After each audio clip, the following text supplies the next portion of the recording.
আসসালামু আলাইকুম। ওয়ালাইকুম আসসালাম। আসসালাম রহমতুল্লাহ। কেমন আছেন সবাই? আলহামদুলিল্লাহ ভাইয়া। আলহামদুলিল্লাহ, আলহামদুলিল্লাহ ভাই, আমাদের ভালো আছি। আমাদের টাইম ছিল তো 10:30টায়, আর 10:30টায় থাকবে, 10:30টায় আছে। এই জন্য হয়তো কিছু কিছু মানুষ জয়েন হবেন আর কি, আমরা তাদের জন্য একটু অপেক্ষা করতেছিলাম। তো সবার সবার কাছে এই পরিসংখ্যানিক চার্টটা, এটা কি ইয়া করা আছে, প্রিন্ট করা আছে নাকি সবার কাছে?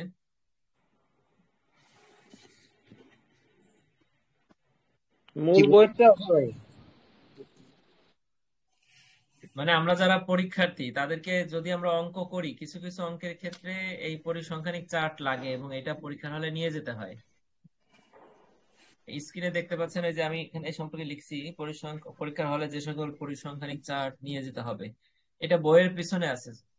ঠিক আছে, যদি কোনো কারণে কোনো অঙ্ক আমরা করি, একটা অঙ্ক করলেও অনেক সময় লাগতে পারে, সেই হিসেবে এটা প্রিন্ট করে সাথে রাখা ভালো, এবং এটা রাখলে সমস্যা হবে না। বোধহয় সবাই জানেন।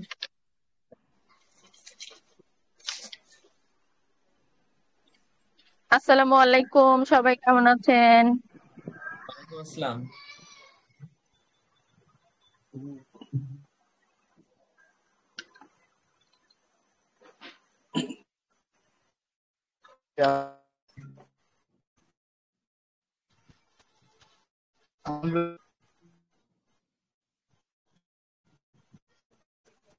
হ্যালো।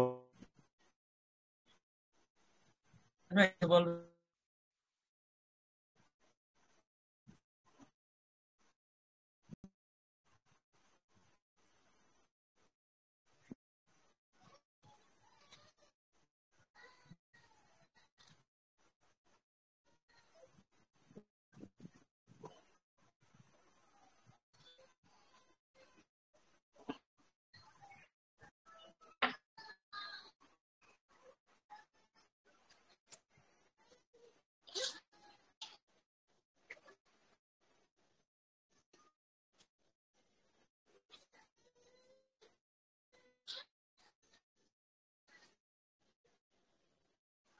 আমরা দেখেন, এই ট্রিপল স্টার, ডাবল স্টার আর ওয়ান স্টার, আমরা ডাবল করছিলাম, মোটামুটি আপনাদের হয় যে এই লাস্ট যে দিলাম,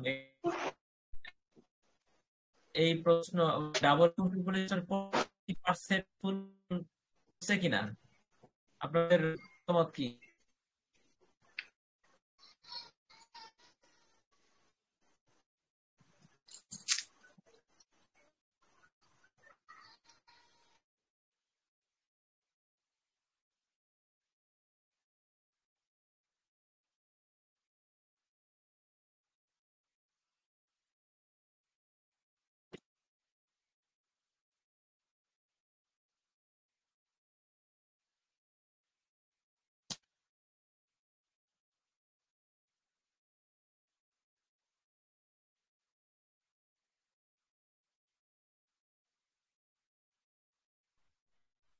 ভাইয়া কি বলছেন? কথা বুঝিনি যে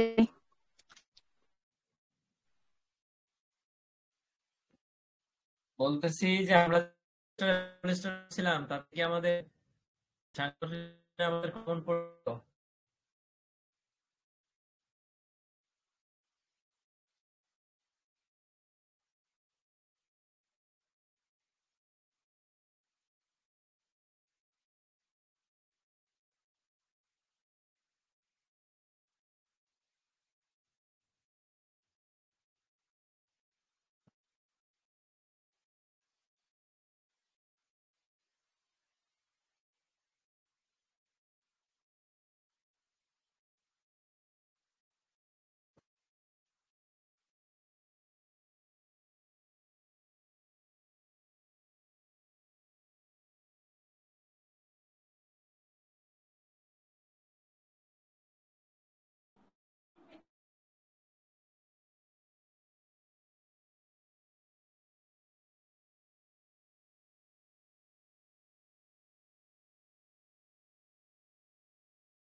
হ্যালো। যাচ্ছে?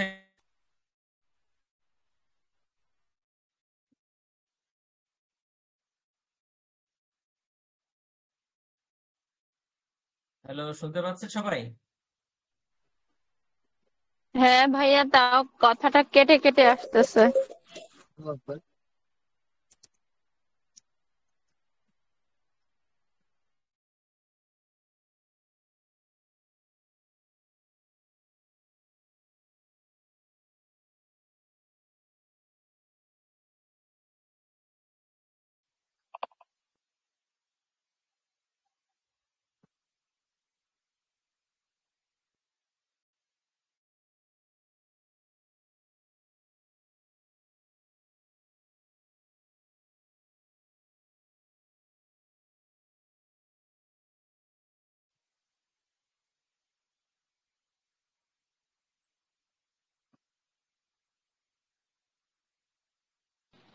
কি ভাইয়ের নেটের সমস্যা মনে হয়। হ্যাঁ হ্যাঁ, এবার শোনা যায় কথা?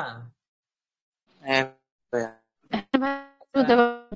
নেটের সমস্যা হচ্ছে। তো ঠিক কেটে আছে, কেটে আমি আসে একটা। গতদিন যে ডাবল ট্রিপল স্টারদের প্রশ্নগুলো পড়লাম, তাতে আপনার কি মনে হয় যে আমাদের কি প্রশ্ন লেখার মতন ছিল? আমরা সবাই তো আমরা একই জিনিস পড়ছি, আমরা তো সব পাঁচ অধ্যায়ের পড়েছি। ভাইয়া আসতেছে কথা।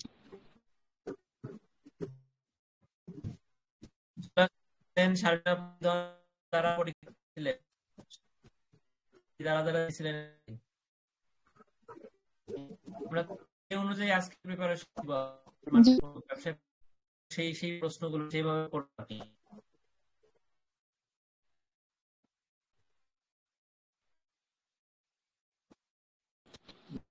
কেটে আসতেছে কথা।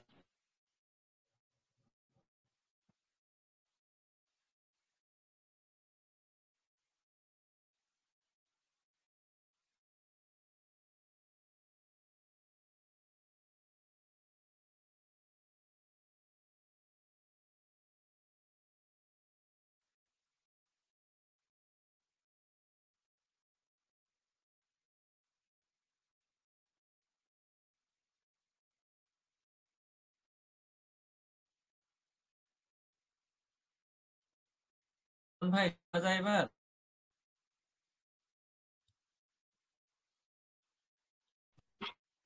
কাজ তো ভাইয়া কেটে কেটে ট্যাং ট্যাং আওয়াজ হয়, স্পষ্ট না। ওয়াইফাই তো প্রবলেম টেলিটক চ্যানেলেরও কেন হয়? কোনো কথাই বোঝা অন্যরা বুঝতে পারছে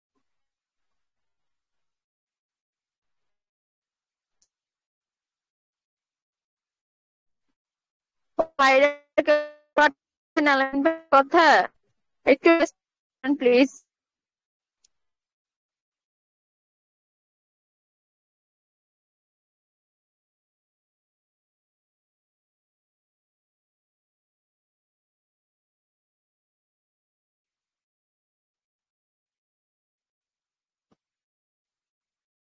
হ্যালো, শোনা যায় এবার? কেটে আসতেছে না। আপনারা বলেন ওয়াইফাই টেলিটকটাই চেঞ্জ করে, সবগুলোতে একই প্রবলেম। নেটে মনে হয় সব জায়গায় প্রবলেম করছে ভাইয়া। আচ্ছা আচ্ছা, হ্যাঁ সেটা হতে জি পারে। জি। এখন মোটামুটি শোনা যাচ্ছে কিনা? হ্যাঁ এখন হ্যাঁ, এখন এখন মোটামুটি বুঝতে পারছি এখন ভাইয়া। মোটামুটি এখন মোটামুটি। আচ্ছা দেখি, তাহলে তাহলে ঠিক হইতে পারে। আমরা একটু ধৈর্য ধরি। এখন কথা হচ্ছে যে আমি যেটা প্রশ্ন করলাম যে আমরা এখানে যারা আছি সবাই মোটামুটি একই প্রিপারেশন নিছিলাম অর্গানাইজেশনাল বিহেভিয়ারের জন্য। আমরা ট্রিপল স্টার এবং ডাবল স্টার প্রশ্নগুলো পড়ছিলাম, তো সেগুলো কি আমাদের মোটামুটি কমন পড়ছিল? 5 সেট প্রশ্ন লেখা গেছিল। জি জি, আলহামদুলিল্লাহ। মানে প্রশ্নগুলো একটু ঘোরাই দিলেও মানে আমরা লিখতে পারছি বোধহয়। মানে কমন যে একেবারে পড়ে নাই জি তা জি কিন্তু না, আমার যেটা মনে হয়। জি ভাইয়া। ঠিক আছে। আচ্ছা, তাহলে এবার ব্যবসায় পরিসংখ্যানের ক্ষেত্রে যেটা হয় সেটা হচ্ছে প্রথম 5টা 6টা অধ্যায় থেকে একেবারে প্রশ্ন আসতে থাকে, 7টা অধ্যায় পর্যন্ত আসতে থাকে। অধ্যায় আছে টোটাল হচ্ছে 9টা। আমি স্ক্রিন শেয়ার দিই, একটু দেখি আমরা সূচিপত্রটা।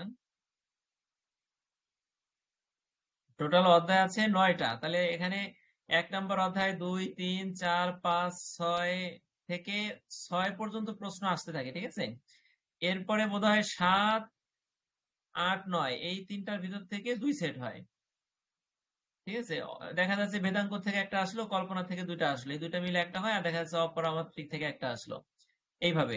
তাহলে আমরা যদি মোটামুটি প্রথম 6টা অধ্যায় খুব ভালোভাবে প্রস্তুতি নিয়ে যাই, তাহলে আমাদের এই 6টা যে প্রশ্ন, 6টা যে দাগ নাম্বার প্রথমে, ওখান থেকে দেখা যাচ্ছে যে কোনোটায় যদি ক খ কমন পড়ছে, গ পড়ে নাই, তাহলে ওটা আমরা বাদ দিয়ে বাকি 5টা বোধহয় ক খ গ কমন ফেলানো সম্ভব হবে, ঠিক আছে। তবে একটা ঝামেলা থেকে যায়, সেটা হচ্ছে এখান ভাইয়া থেকে। একটু কথাটা আবার বলেন, আমার লাইনটা কেটে গেছিল। আচ্ছা, মানে বলতেছি যে এখানে দেখা যায় প্রথম 6 অধ্যায় পর্যন্ত 6 সেট প্রশ্ন হয়, এরপরে 7, 8 আর 2 সেট প্রশ্ন হয়, এই তিনটা মিলে, ঠিক আছে। এখন আমরা যদি প্রথম 6টা অধ্যায় খুব ভালো করে পড়ি, তাহলে দেখা যাবে প্রথম 6টা থেকে 6 সেট প্রশ্ন কমন পড়বে, কিন্তু মাঝে একটা অথবা 2টা, সর্বোচ্চ 2টা প্রশ্নে অঙ্ক থাকবে, আর এর ভিতর থেকে একটাই অঙ্ক থাকবে, ঠিক আছে। মোট 3টা অঙ্ক থাকে সাধারণত, 3টার বেশি থাকে না। এখন ওই প্রথম 6টার ভিতরে যদি 2টায় অঙ্ক থাকে, তাহলে ওই 2টা অঙ্ক যদি কেউ না পারে, হ্যাঁ, বা অঙ্ক সংখ্যা চেঞ্জ করে দেয়, অঙ্ক যদি অনেকের কাছে কঠিন লাগে, তাহলে তো অঙ্কটা মিস হবে, ঠিক আছে। আর সম্ভাবনার থেকে যদি অঙ্ক আসে, সেই অঙ্কটা পারার সম্ভাবনা থাকে, মোটামুটি সহজ হয়। আমরা সেটের অঙ্ক করছি আগে, এরকম কিছু অঙ্ক থাকে এখান থেকে, এই আর কি। তাহলে এখন আমরা প্রথম 6টা অধ্যায় খুব ভালো করে পড়তে চাচ্ছি, ঠিক আছে। 6টা থেকে আমরা মোটামুটি 5টা কমন ফেলানোর চেষ্টা করব। যদি প্রশ্নগুলো এই যে ব্যবসায় যোগাযোগ বা সাংগঠনিক আচরণের মতন ওরকম প্রশ্ন হয়, ঠিক আছে, পরিসংখ্যানের বেলায়, তাহলে কিন্তু একটু ঝামেলা হবে। যেহেতু গাণিতিক বিষয়ে ইচ্ছা করলেই কেউ বানাই লিখতে পারবো না, যদি আমরা পড়ে না যাই। যেমন পরামাত্রিক, অপরামাত্রিক এই বিষয়গুলো সম্পর্কে আইডিয়া না থাকলে লেখা যাবে না। আরেকটা বিষয় হচ্ছে পুরোপুরি 100% যারা মানে পরিসংখ্যান কখনো করেন নাই, বা পরিসংখ্যান করলেও, যেমন আমি অনার্সে যে আমাদের 100 মার্কের পরিসংখ্যান ছিল, তাতে আমরা যা শিখছি, বিশাল বড় মোটা বই, তার ভিতরে এই বিষয়গুলো মানে এখানকার যে পরিসংখ্যান, সেটা কিন্তু খুব কমই ছিল। আবার হিসাব বিজ্ঞানের বেলায় সেকেন্ড সেমিস্টার হিসাব বিজ্ঞান আছে, সেটা কিন্তু খুব হায়ার লেভেলের হিসাব বিজ্ঞান। আপনি ইন্টারমিডিয়েট, এসএসসি লেভেলে, এমনকি অনার্স ডিগ্রিতেও এই ধরনের হিসাব বিজ্ঞান করেন নাই, ঠিক আছে। হিসাব বিজ্ঞান গুলো মেলানো খুব কঠিন। আর যারা হিসাব বিজ্ঞান নিয়ে পড়ছেন, অনার্স ডিগ্রি করছেন, তারা হয়তো তাদের জন্য একটু সুবিধাজনক হতে পারে। তো পরিসংখ্যানের বেলায়ও তাই। ভাই স্ক্রিন শেয়ার কেউ করেন না, আমরা যেটা স্ক্রিন করছি এটাই থাক, ঠিক আছে। এখন এই জন্য একটু 90%, 80% যদি আপনি বুঝতে পারেন, বাকি 10% আপনাকে পরীক্ষার স্বার্থে একটু বারবার পড়ে মুখস্থ করে যেতে হবে, ঠিক আছে। আর এখানে খুব বেশি লেখা নাই, অল্প অল্প লিখলে হবে। প্রশ্ন কমন করলে খুব সহজে 2 ঘন্টার ভিতরে পরীক্ষা হয়ে যাবে। তা আমরা কোন কোন অঙ্ক করব সেইটা আপনাদের কালকে রবিবার 9টায় মেইন ক্যাম্পাসের স্যার আমাদের ক্লাস নিবেন, ঠিক আছে। ওনাকে অনুরোধ করছিলাম, উনি রাজি হয়েছেন। ক্লাস নিলে ওনার কাছ থেকে শুনবো যে স্যার কোন কোন অঙ্কগুলো আমরা করব পরীক্ষার জন্য। তা উনি যেটা বলবেন ওটাই যে আসবে পরীক্ষায় তা না, ঠিক আছে। কারণ প্রশ্ন তো উনি করবেন না, আর উনি করলেই তো বলবেন না, ঠিক আছে। অনেকে থাকে সংশ্লিষ্টের সাথে, তা আমরা ওনার কথা অনুযায়ী সেই অঙ্কগুলো করে যাবার চেষ্টা করব। উনি যদি শিখাই দেন, কিছু কিছু অঙ্ক, 2-3টা অঙ্ক উনি শিখাইছিলেন, সেই 2-3টা অঙ্ক পারি। এর বাইরে অনেক অঙ্ক আছে সেগুলো পারি না, এবং সেগুলো কখনো চেষ্টা করে দেখি নাই। এখন কি কি অঙ্ক আমরা করব সেটা হচ্ছে কালকের পরে আপনাদের সাথে আমি আলোচনা করব। আজকে আমরা কোন 6 অধ্যায় পর্যন্ত পড়বো এবং কি কি প্রশ্ন পড়বো, ঠিক আছে। সেটা অলরেডি ওয়েবসাইটে দিছি, আপনারা সবাই পাইছেন, আপনাদের সবার কাছে আছে কিনা? জি আছে ভাইয়া। আচ্ছা, তাহলে ওখানে তো দেখছেন, ওটা একটু বের করেন। আমি আবার আমি আবার দিয়ে দিচ্ছি, টেলিগ্রাম গ্রুপে দিয়ে দিচ্ছি, দেখেন। তাহলে আমরা একটু আজকে প্রাথমিকভাবে ধারণা নিয়ে যে কোনো একটা সহজ অধ্যায় আমরা আজকে পড়বো, আর আমরা টোটাল কি কি পদ্ধতি নেবো সেই সেই পরিকল্পনাটা আমরা আজকে করে রাখবো।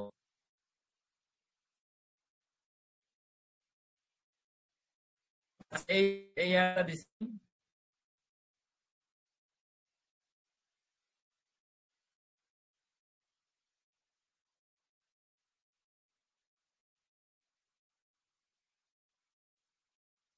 ওটা একটু সবাই open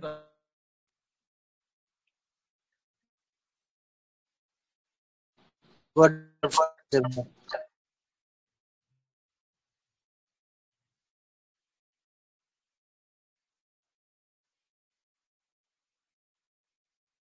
এখানে দেখেন ট্রিপল স্টার, ডাবল স্টার এবং স্টার আছে। ট্রিপল স্টার আর ডাবল স্টার পেয়েছিলাম অর্গানিক বিহেভিয়ার, এবং আমার মোটামুটি আমার যেটা 5টা অধ্যায়, সরি 5টা প্রশ্ন আমি লিখতে পারছি। একটা ওটা বানাই লেখা গেছে, ঠিক আছে। তা আমি বলেছি আমি ঘাটাঘাটি দেখলাম যে এই তিনটা ধরনের প্রশ্ন যদি আমরা পড়ি আমাদের 6টা প্রশ্ন কমন করতে পারি। গুলো ভালোভাবে পড়বো, ডাবলগুলো মানে পড়বো, এখানে না একটু সাথে আমি বই 95 দিতে পারবো। 5% নিয়ে মুখস্থ করার বা এটা মনে পারবো। আমি বুঝতে পারছি ক্লিয়ার? বাকি আপনাদের পরীক্ষার হলে লেখা এবং মনে রাখার কৌশলটা দিতে পারবো, ঠিক আছে। তাহলে আমরা প্রথমত আপনার সামনে আছে আপনাদের আপনার ওয়েবসাইট থেকে পার্মানেন্ট লিংক সেশনটা থেকে আপনারা পাবেন। এখানে দেখেন আমরা কি কি পড়া যায়। 1 নম্বর প্রশ্ন সম্ভাবনা সম্পর্কে ধারণা, মানে হ্যাঁ কথা কাটতে আসবে। আমি অনেকগুলো সিম চেঞ্জ করলাম কি বলেন তো। আচ্ছা মোটামুটি সবাই শুনতে পাচ্ছেন?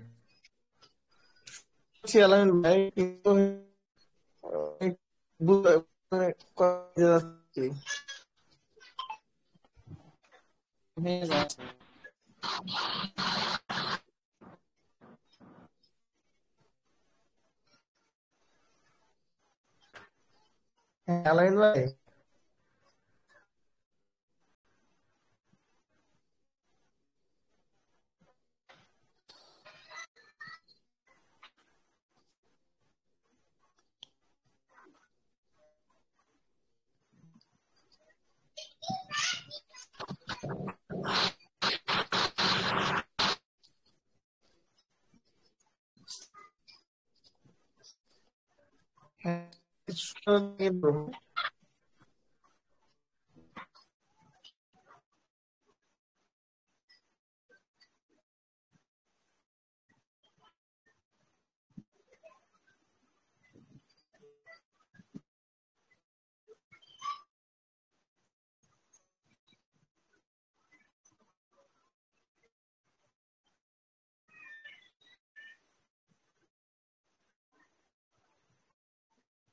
এবার কি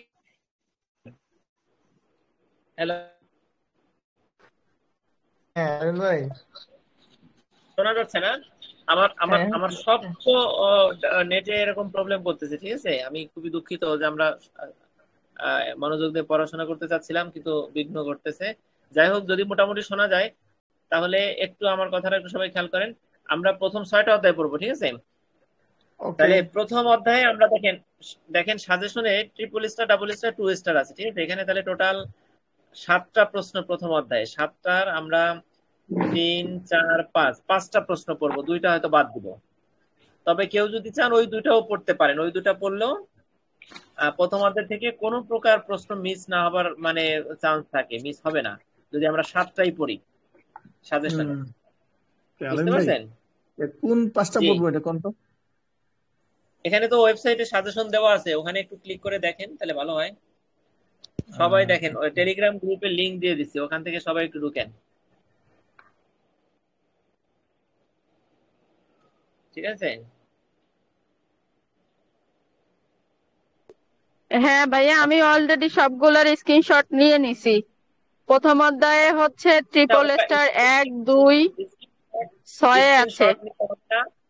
স্ক্রিনশটের থেকেও নিরাপদ হচ্ছে আপনি একটা ক্লিক করলে ওখান থেকে আপনি স্ক্রল করে আপনি দেখতে পাবেন। ঠিক আছে? ওটা বেশি ভালো হ্যাঁ হয়। হ্যাঁ, ওই স্ক্রিনশট আপনি সবগুলো ডানে স্ক্রল বাঁয়ে করে যাবেন আমি একটু হচ্ছে, যেহেতু বই আমার কাছে নেই তো এই জন্য আমি আচ্ছা স্ক্রিনশট দিয়ে আচ্ছা, রেখে দিছি, যে এখন আপনাদের সাথে কথা ঠিক আছে বলতে পারি এ কারণে। আচ্ছা, আলিম ঠিক ভাই, আছে, ওকে, তাহলে আমরা এখানে আমি জি। তো আমি তো ঢুকছিলাম, পাইলাম না, নিতে পারছিলাম না আর কি। হ্যাঁ ভাইয়া, কেন? আমরা তো দেখেন আছে আছে। আমরা তো টেলিগ্রামে লিংক দিয়ে দিলাম, তা না পাওয়ার কি, না পাওয়ার কারণ কি? এগুলো একটু কম বুঝি যে ভাই। ও, এখন পাইছি, এখন পাইছি। না ভাইয়া, মাত্রই যে লিঙ্কটা পাঠাইছে ভাইয়া, দেখেন আমি তো ওইটা থেকেই ওকে। ওপেন করে নিলাম মাত্র। ও, হ্যাঁ, পাইছি বোঝা পাইছি যাচ্ছে, পাইছি। ভাই বোঝা এখন যাচ্ছে, পাইছি। এখন এখন কথা শুনতে পাচ্ছে। এ, ওই,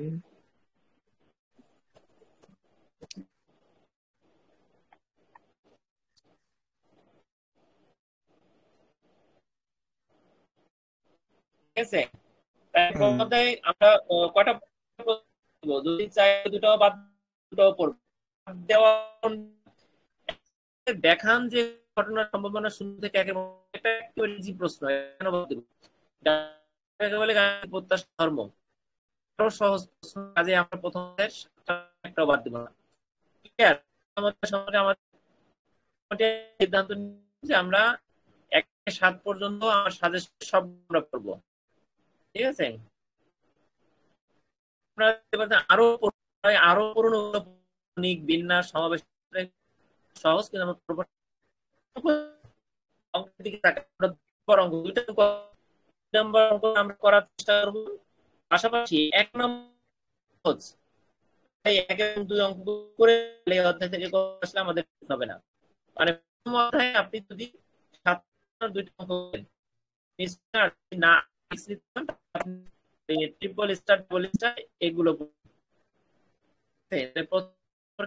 গ্রুপ স্টাডিতে আমরা যারা রেগুলার রাখবো প্রশ্ন করবো। আচ্ছা, এবার দ্বিতীয় অধ্যায়ে যাই। কিনে একটু লাস্ট থেকে একটু ঢুকে সবাই দেখেন। দ্বিতীয় অধ্যায়ে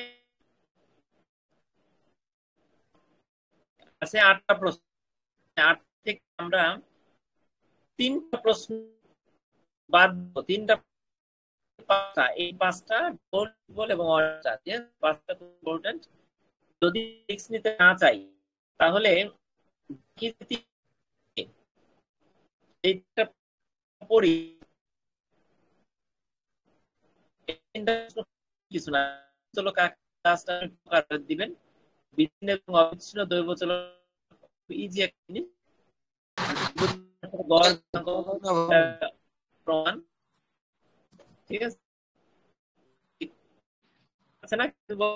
তাহলে থেকে আমরা পশু বিন্যাস, দ্বিপদ বিন্যাসের অঙ্ক তেমন আসে না।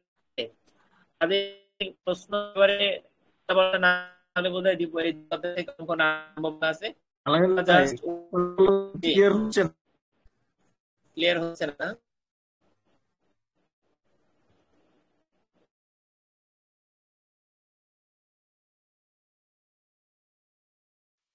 এবার একবার মোবাইল একবার বুঝছেন, কিন্তু আসলে কথা শুনে না, খুবই দুঃখের বিষয়টা।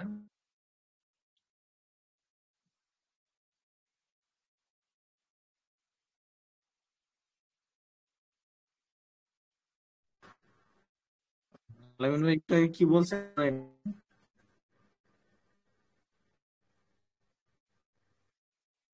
আচ্ছা, এই সময় করতেছিলাম, মোবাইল দুইটা চেঞ্জ করছি কিন্তু কোনোভাবে কাটছে না। নাহলে হোয়াটসঅ্যাপে দেখতে পারি। হোয়াটসঅ্যাপে ওখানে এখন কতদিন দেখা যাচ্ছে 200 মানুষ ঘুমিয়ে যাবে। ঠিক আছে? কর্ম ঘুমাচ্ছে নাক ডেকে। ওখানে হচ্ছে 32 জনের বেশি হতে পারবেন না। 60 জন ওখানে জয়েন করলে দেখা যাচ্ছে আপনারা 10 জন জয়েন হতে পারবেন না, ওখান থেকে কয়েকজন জয়েন হয়ে যায়। আর মিনিমাম 1-200 লোক যায়।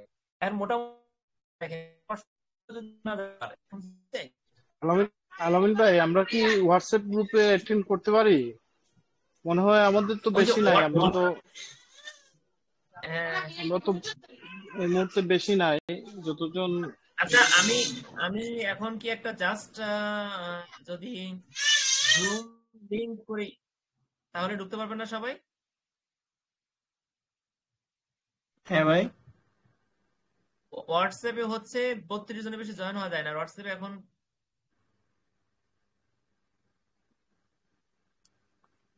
আমরা এই মুহূর্তে 25 জন আছি, 25 জন আছি। আচ্ছা ঠিক আছে, তাইলে তাইলে হোয়াটসঅ্যাপে আসলে অ্যানাউন্স না করে হোয়াটসঅ্যাপে কল দেওয়া এভাবে ঠিক হবে না, রাত্রে অনেকে শুনেন শুনেন, যে হোয়াটসঅ্যাপে না জয়েন করতে চাইবো সে কাইটে দিলেই হইব, হ্যাঁ। আর যে জয়েন করবে আমরা খালি জাস্ট জয়েন করবো আর কি, হ্যাঁ। আচ্ছা একটা কাজ করি, শোনেন আমি হোয়াটসঅ্যাপে কল দিচ্ছি, আপনারা ওকে ওকে ওকে। টেলিগ্রামেও কিছু মানুষ থাকে, হুম যদি হুম। নেট ভালো হয় টেলিগ্রামে 10-12 জন থাকেন, মিউট করে টেলিগ্রামে থাকবেন, কারণ হচ্ছে হোয়াটসঅ্যাপে যদি জায়গা না পান তাহলে টেলিগ্রাম এবং হোয়াটসঅ্যাপ দুটো একসাথে চলবে। তাহলে আমরা হোয়াটসঅ্যাপে একটা কল দিয়ে দেখতেছি নাকি? হ্যাঁ, দেন দেন দেন। আচ্ছা শোনা,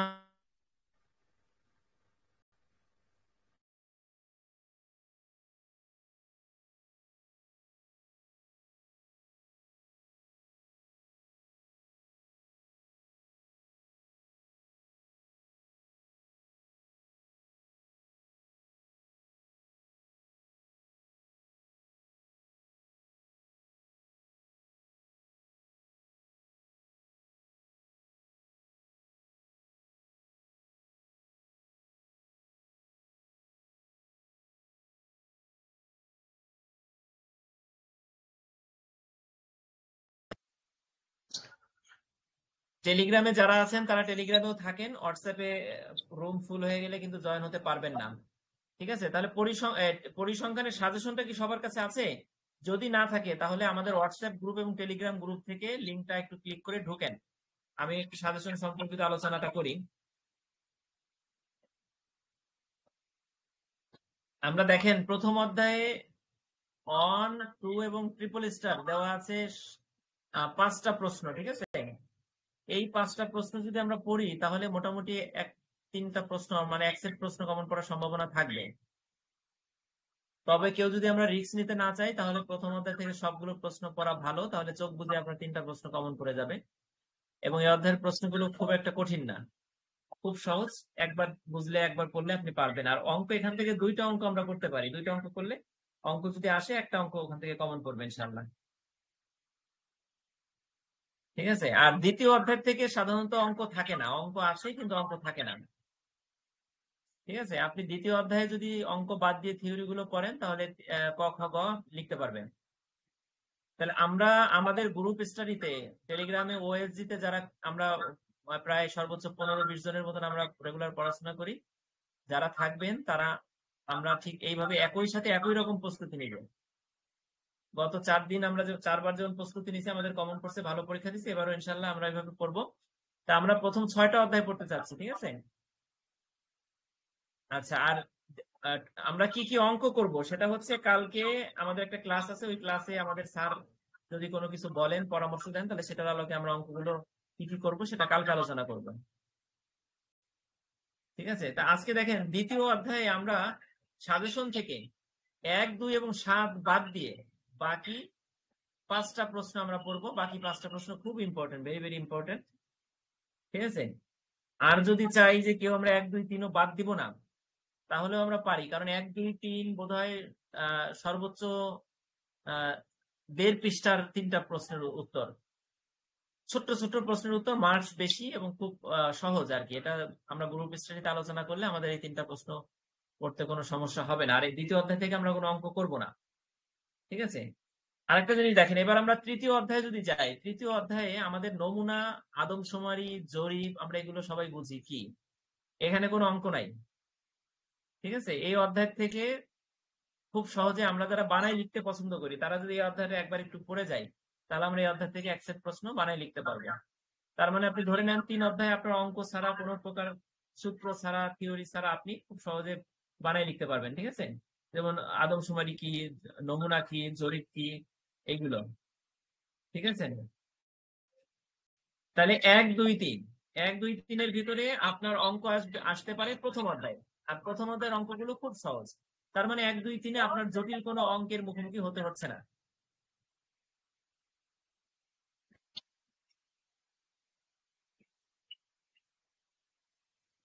ঠিক আছে, জটিল কোন অঙ্কের মুখোমুখি আপনাকে হতে হবে না 1 2 3 অধ্যায় পড়লে। আচ্ছা, এবার যদি আমরা চতুর্থ অধ্যায় যাই, দেখেন চতুর্থ অধ্যায় থেকে অঙ্ক আসে। জি,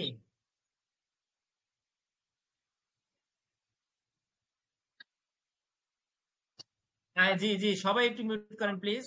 টেলিগ্রাম এবং হোয়াটসঅ্যাপ আমরা দুই জায়গায় আছি, কারো দ্বারা কারো ক্ষতিগ্রস্ত যাতে না হয়। অনেক রাত, সবাই চাকরিজীবী, কর্মজীবী।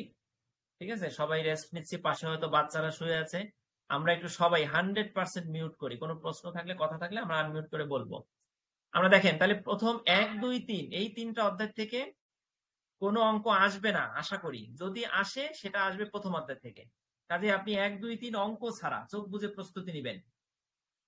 ঠিক আছে, 1 2 3 কোনো প্রশ্ন আপনি বাদ রাখবেন না। আপনি মনে করবেন যে এই 3 অধ্যায় থেকে 3টা প্রশ্ন আপনি লিখবেন, এবং কোনো প্রশ্ন জটিল কঠিন মনে হলে গ্রুপ স্টাডিতে থাকবেন, সেখানে আশা করি 90 থেকে 95 ভাগ আপনাদের আমি বোঝাই দেওয়ার চেষ্টা করব। বাকি 5% অথবা 10% এর টেকনিক শিখাই দিব। ঠিক আছে ইনশাআল্লাহ। এবার চতুর্থ অধ্যায় যাই, দেখেন চতুর্থ অধ্যায় থেকে অঙ্ক আসে, এখান থেকে অঙ্ক আসবে, ধরে নেন আসবে। যদি অঙ্ক আসে তাহলে তো আপনি অঙ্ক যদি না পারেন তাহলে ক খ অ্যান্সার করলেন, গটার অ্যান্সার করতে পারবেন না। মানে আমরা যে 80 মার্কের অ্যান্সার ফুল করতে পারবো না যদি আমরা চতুর্থ অধ্যায়ে অঙ্কটা না পারি। ঠিক আছে, চতুর্থ অধ্যায় থেকে অঙ্ক আসলেও মোটামুটি দুই একটা অঙ্ক আমরা করার চেষ্টা করব। ঠিক আছে, যদি আমাদের কাছে সহজ মনে হয়, আমরা বুঝি, তাহলে চেষ্টা করব। আর অঙ্ক বাদ দিয়ে যে প্রশ্নগুলো পড়বো সেটা হচ্ছে 5টা প্রশ্ন পড়বো চতুর্থ অধ্যায় থেকে, এবং এই 5টার বাইরে আপনাকে আর পড়তে হবে না আশা করি।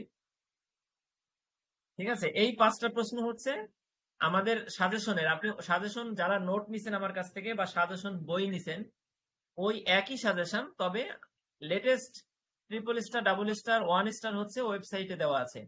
এটা একটু দেখবেন। এখানে ট্রিপল স্টার আছে 3টা, 1 2 এবং 4। এই 3টা না পড়ে হলে যাবেন না। আর বাকি যে 2টা থাকে ডাবল স্টার, ওই দুটাও পড়বেন।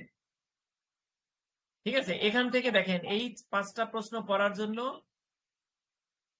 আপনাকে খুব একটা ঝুঁকি নিতে হবে না, খুব পরিশ্রম নাই। একেবারে আপনার কিছু লাইন, কিছু বাক্য যদি নাও বুঝেন, মুখস্থ করলে আপনি লিখতে পারবেন।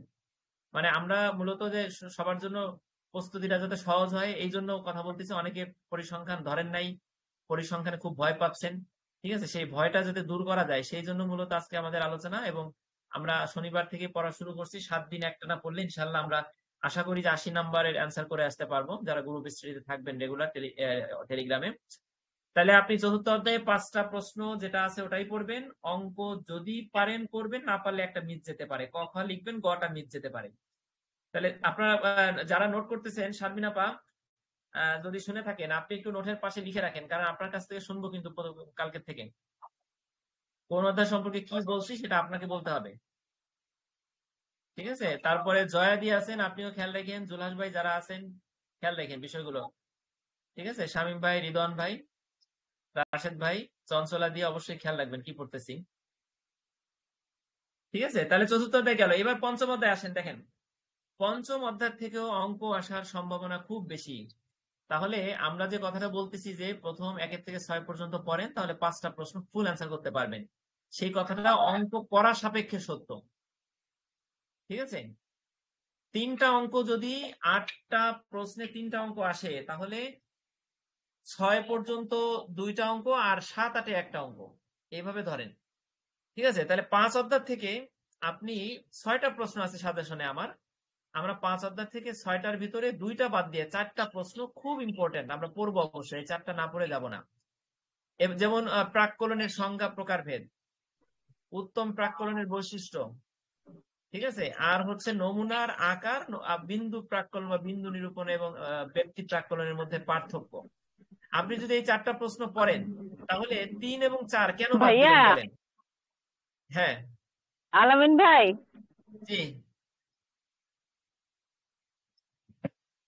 কথা শোনা যাচ্ছে না?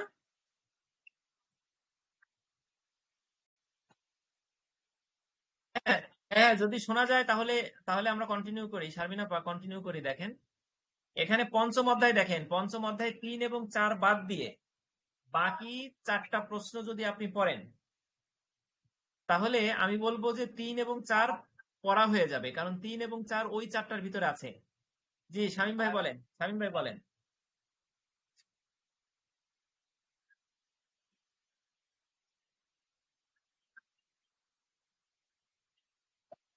এটা বইয়ের থেকে বলতেছি না, এটা বলতেছি হচ্ছে আমার নোটবুক থেকে অথবা সাজেশন বুক থেকে অথবা ওয়েবসাইট থেকে। 3টা জায়গায় একই সোর্স। ওয়েবসাইটের লিঙ্কটা দিয়ে দিছি গ্রুপে, দেখেন টেলিগ্রাম হোয়াটসঅ্যাপ গ্রুপে। তাহলে এখানে যে 6টা প্রশ্ন আছে 6টার থেকে আপনি 4টা প্রশ্ন পড়বেন, 2টা প্রশ্ন এমনিতেই, বাকি 2টা এমনিতেই হয়ে যাবে পড়া। আর এখানে অঙ্ক দেখেন, অঙ্কে 2টা অঙ্ক আমি ট্রিপল আর ডাবল স্টার দিছি। এই 2টা অঙ্ক বিগত বছরে আসছে, কোন কোন সালে আসছে আমি বলে দিছি, ঠিক আছে? ওই 2টা প্রশ্ন হুবহু আসতে পারে, সংখ্যা চেঞ্জ করে আসতে পারে, বা ওই ধরনের রিলেটেড অঙ্ক আসতে পারে, ঠিক আছে? যদি অঙ্কে ভাই কেউ একটু ভালো, কথা ছিল আমার। জি আমিনুর ভাই বলেন। ভাই সাজেশন দিয়েছেন ঠিক আছে, কিন্তু ওই বিগত বছরের প্রশ্নগুলো দরকার ছিল, তাহলে আমরা ওই অঙ্কগুলো খুঁজে বের করতে আমাদের সুবিধা হইতো আর কি। বিগত বছরের প্রশ্ন তো বিগত সময় দেওয়া হয়েছে, আমার ওয়েবসাইটে একটু ঝামেলা চলার কারণে কিছু কিছু পোস্ট আপনার পাবলিশ করা যাচ্ছে না, ঠিক আছে? আমি চেষ্টা করবো ইন্ডিভিজুয়ালি। আমাদের গ্রুপে তো আপনি ক্লাস করেন রেগুলার, গ্রুপে সরি টেলিগ্রামে ক্লাস করলে ওখানে আমার কাছে আছে প্রিন্ট করা ওই প্রশ্নগুলো, ওখান থেকে আমি বলে দিব অঙ্কগুলো কোনটা কোনটা, ঠিক আছে? টেলিগ্রাম গ্রুপে আচ্ছা আচ্ছা প্রশ্নগুলো ঠিক হয়তো এই মুহূর্তে ওয়েবসাইটে পাবলিশ করতে পারতেছি না, একটু ঝামেলা হচ্ছে, আচ্ছা, ঠিক তাহলে আছে? আমাদের আচ্ছা, হোয়াটসঅ্যাপ গ্রুপে দিয়ে দিয়েন। না আমরা টেলিগ্রামে আলোচনা করব, কোনটা কোনটা টেলিগ্রামে ক্লাস করার সময় দিয়ে দেবো অঙ্কগুলো, ঠিক আছে? যদি করার আচ্ছা দরকার আচ্ছা। হয় আমরা করি, তাহলে আমরা টেলিগ্রামের সমাধান সহ আমরা দিব এবং আমরা বোঝার চেষ্টা করব। তাহলে তাহলে আচ্ছা জি ওয়ালাইকুম আসসালাম।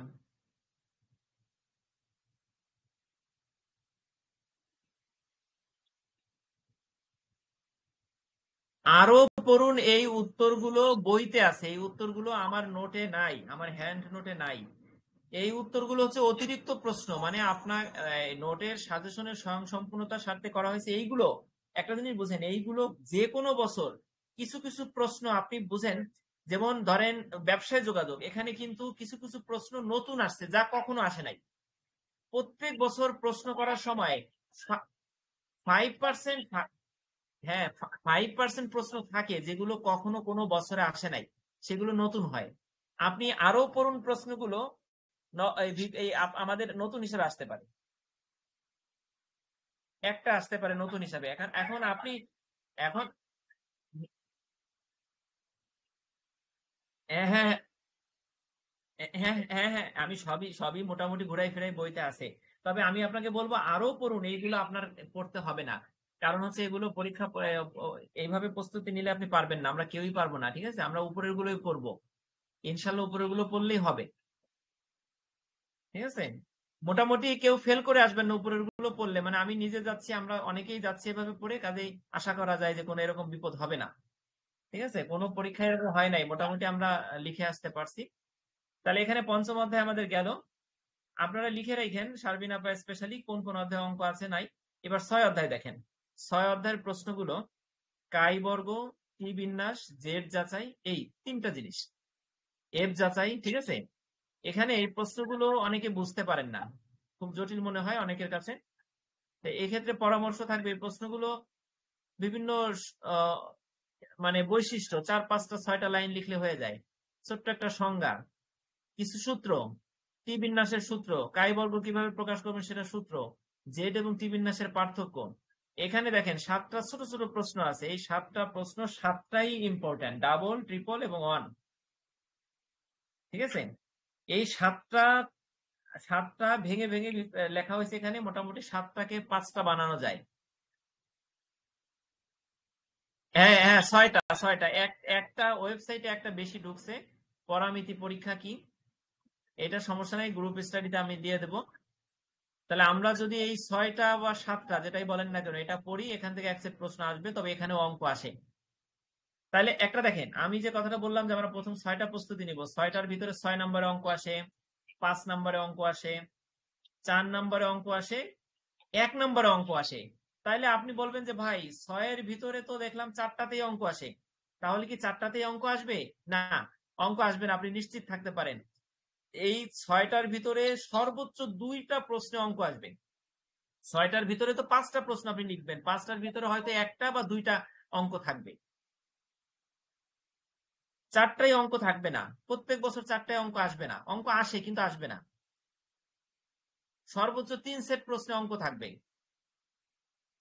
কাজে অঙ্ক আপনার 5 সেট লিখতে গেলে আপনি হয়তো 3টা বাদ দিয়ে 5টা ফুল লিখতে পারবেন অঙ্ক ছাড়া, অথবা আপনার অঙ্ক হয়তো একটা প্রশ্ন অথবা 2টা প্রশ্ন আপনার বাদতে পারে। আপনি সে অঙ্কের 8, 8, 16 বাদ দেন, 16 বাদ দিয়েও আপনার যে পরীক্ষা দিবেন তাতে আপনি পাশ করে আসতে পারবেন। জি বলেন, চঞ্চলা দি বলেন।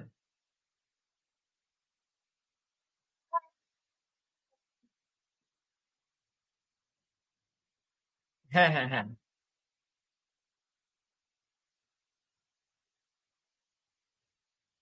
মিলাইতে পারতেছেন না।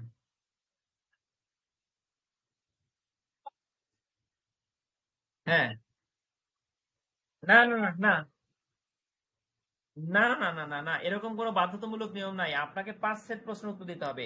অঙ্ক আসে 3টা, আপনি অঙ্ক বাদ দিয়ে 5টা লিখতে পারবেন। তবে যেহেতু 5টা আপনি সব পুরো বই সম্পর্কে আইডিয়া থাকবে না, কাজে আপনি প্রথম 5-6টা অধ্যায় পড়লে ওখান থেকে অঙ্কের কারণে আপনার হয়তো 8 মার্ক অথবা সর্বোচ্চ 16 মার্ক মিস যাবে, অঙ্ক যদি টোটালি না পারেন। তাহলে আপনি 80 থেকে 16 বাদ দেন, কত থাকেন বলেন? তাহলে কি আপনি পাস করতে পারবেন না? আপনি যদি 60% উপরে মার্কস করেন, 64-65 মার্কস করে আসেন 80-র ভিতরে, তাহলে 80-র ভিতরে কি পাস হবে না? পাস হবে, খুব ভালোভাবে হবে। কারণ আপনি যে প্রশ্নগুলো লিখতেছেন এগুলো তো আপনি বানাই লিখতেছেন না, এগুলো তো আপনি মুখস্থ করে লিখবেন।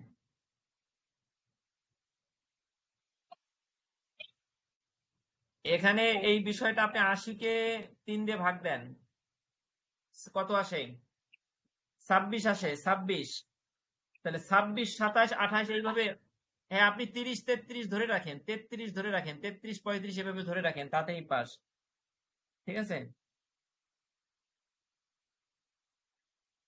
ঠিক আছে। আচ্ছা, পাস নিয়ে টেনশন করতে হবে না, আগামী গত পরীক্ষার মতন ইনশাল্লাহ ভালো হবে আগামীটা। তাহলে 6 অধ্যায় পর্যন্ত মোটামুটি আমাদের হলো। এখন দেখেন 7, 8, 9 এই 3টা অধ্যায় সম্পর্কে একটু আইডিয়া দেই। আপনার সাজেশনে দেখেন 7-এ কি আছে দেখেন। আপনি যদি 7 অধ্যায় পড়েন, আশা করা যায় কোনো অঙ্ক আসবে না। জি হ্যালো, বলবেন কিছু স্বাধীন ভাই? ওয়ালাইকুম আসসালাম, জি বলেন।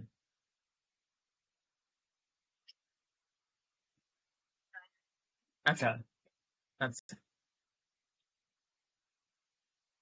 আচ্ছা, জি জি শুনতেছি, বলেন। হ্যাঁ হ্যাঁ শুনতেছি।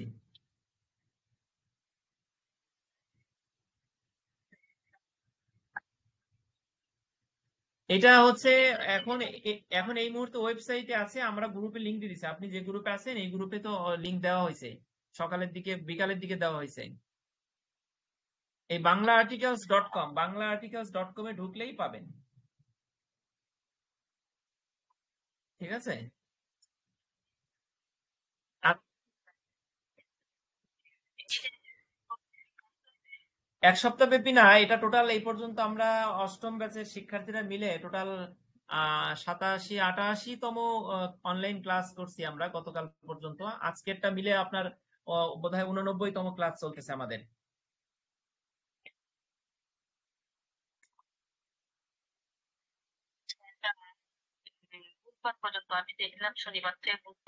হ্যাঁ, বৃহস্পতিবারের দিন সারাদিন ব্যাপী সকাল থেকে সন্ধ্যা পর্যন্ত 3 থেকে 4 বার গ্রুপ স্টাডি হবে। বৃহস্পতিবার পর্যন্ত শুধু একবার করে, বুধবার পর্যন্ত একবার করে।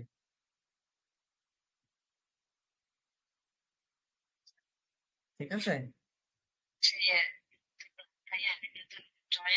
আচ্ছা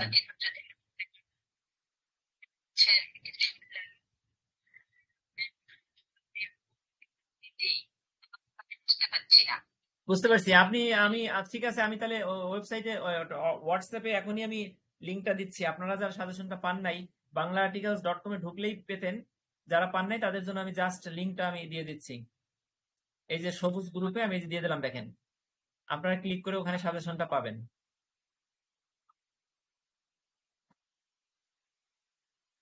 এটা শুধুমাত্র অষ্টম ব্যাচের জন্য, ঠিক আছে? আচ্ছা, তাহলে এবার দেখেন 7, 8, 9 এই তিনটা অধ্যায় কি কি আছে দেখেন। 7-এ যদি আপনি পড়েন তাহলে 7-এ 6টা প্রশ্ন আছে। এখানে ম্যান হুইটনি পরীক্ষা, বিভিন্ন ধরনের অপরামাত্রিক পরীক্ষা। আমরা 6-এ পড়ি পরামাত্রিক আর 7-এ হচ্ছে অপরামাত্রিক। এখন অপরামাত্রিকের এই চ্যাপ্টারটা আপনি যদি পড়েন, যেমন আমি আপনাকে বইতে এই অপরামাত্রিক পরীক্ষাগুলো বিস্তারিত ডিটেলস খুব লেখা, অনেকগুলো পরীক্ষা লেখা। তো এইটাকে আমি নোটে বোধহয় 1.5 পৃষ্ঠার ভিতরে ছোট করে সংক্ষেপ করে সূত্রগুলো প্রশ্নগুলো আনছি। যারা নোট নিছেন তারা নোট থেকে আমি 7 অধ্যায় যদি পড়ে যান তাহলে আপনি অঙ্ক ছাড়া একটা অ্যান্সার করতে পারবেন আশা করা যায়। বুঝতে পারছেন? যদি কমন পড়ে অঙ্ক ছাড়া আপনি অ্যান্সার করতে পারবেন 7। আচ্ছা, আর একটা জিনিস দেখেন 8 নাম্বার, আমি একটা জিনিস বলে রাখি, আমরা পুরো বই পড়বো না, ঠিক আছে? তবে কেউ যদি চান যে কোনো কারণবশত আপনি 1 থেকে 6 পর্যন্ত আপনার কমন পড়ার পরেও আপনি লিখতে পারতেছেন না, অথবা ভালো করে পারতেছেন না, কোনো সূত্র ভুলে গেছেন, অঙ্ক পারতেছেন না, থিওরি মিলাইতে পারতেছেন না, তখন কি করবেন? সেই সিচুয়েশনে আপনাকে কি করতে হবে? মিউট করে সবাই একটু মন দেন, মিউট করেন। এখন অনেকে মিউট করেন না, এটা কিন্তু খুব ডিস্টার্ব হচ্ছে সবার।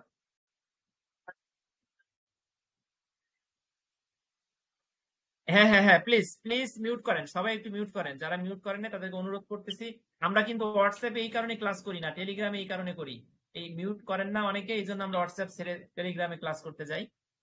দেখেন, আপনার যদি 1 থেকে 6 পর্যন্ত পড়ার পরেও কমন না পড়ে, বা দেখা যাচ্ছে আপনি লিখতে পারতেছেন না, মানে একটা লিখবেন, ক নাম্বার লিখতে পারবেন তো খ এবং গ লিখতে পারবেন না, তখন আপনাকে কি করতে হবে? কত তো 3 মার্কস, তখন আপনাকে ক বাদ দিয়ে অন্য প্রশ্ন খুঁজতে হবে। সেই ক্ষেত্রে ভালো একটা অধ্যায় হচ্ছে অধ্যায় 8। অধ্যায় 8-এ আপনি যদি 3টা প্রশ্ন করেন মাত্র, সেই 3টা থেকে একটা কি 2টা প্রশ্ন মানে ক খ বা খ গ কমন পড়ার সম্ভাবনা আছে। এবং এই 3টা প্রশ্ন খুবই সহজ, মানে গল্পের মতো, ঠিক আছে? আপনি একটু দেখতে পারেন, আপনি একটু দেখতে পারেন যে প্রশ্নগুলো আসলে পড়ার মতো কিনা।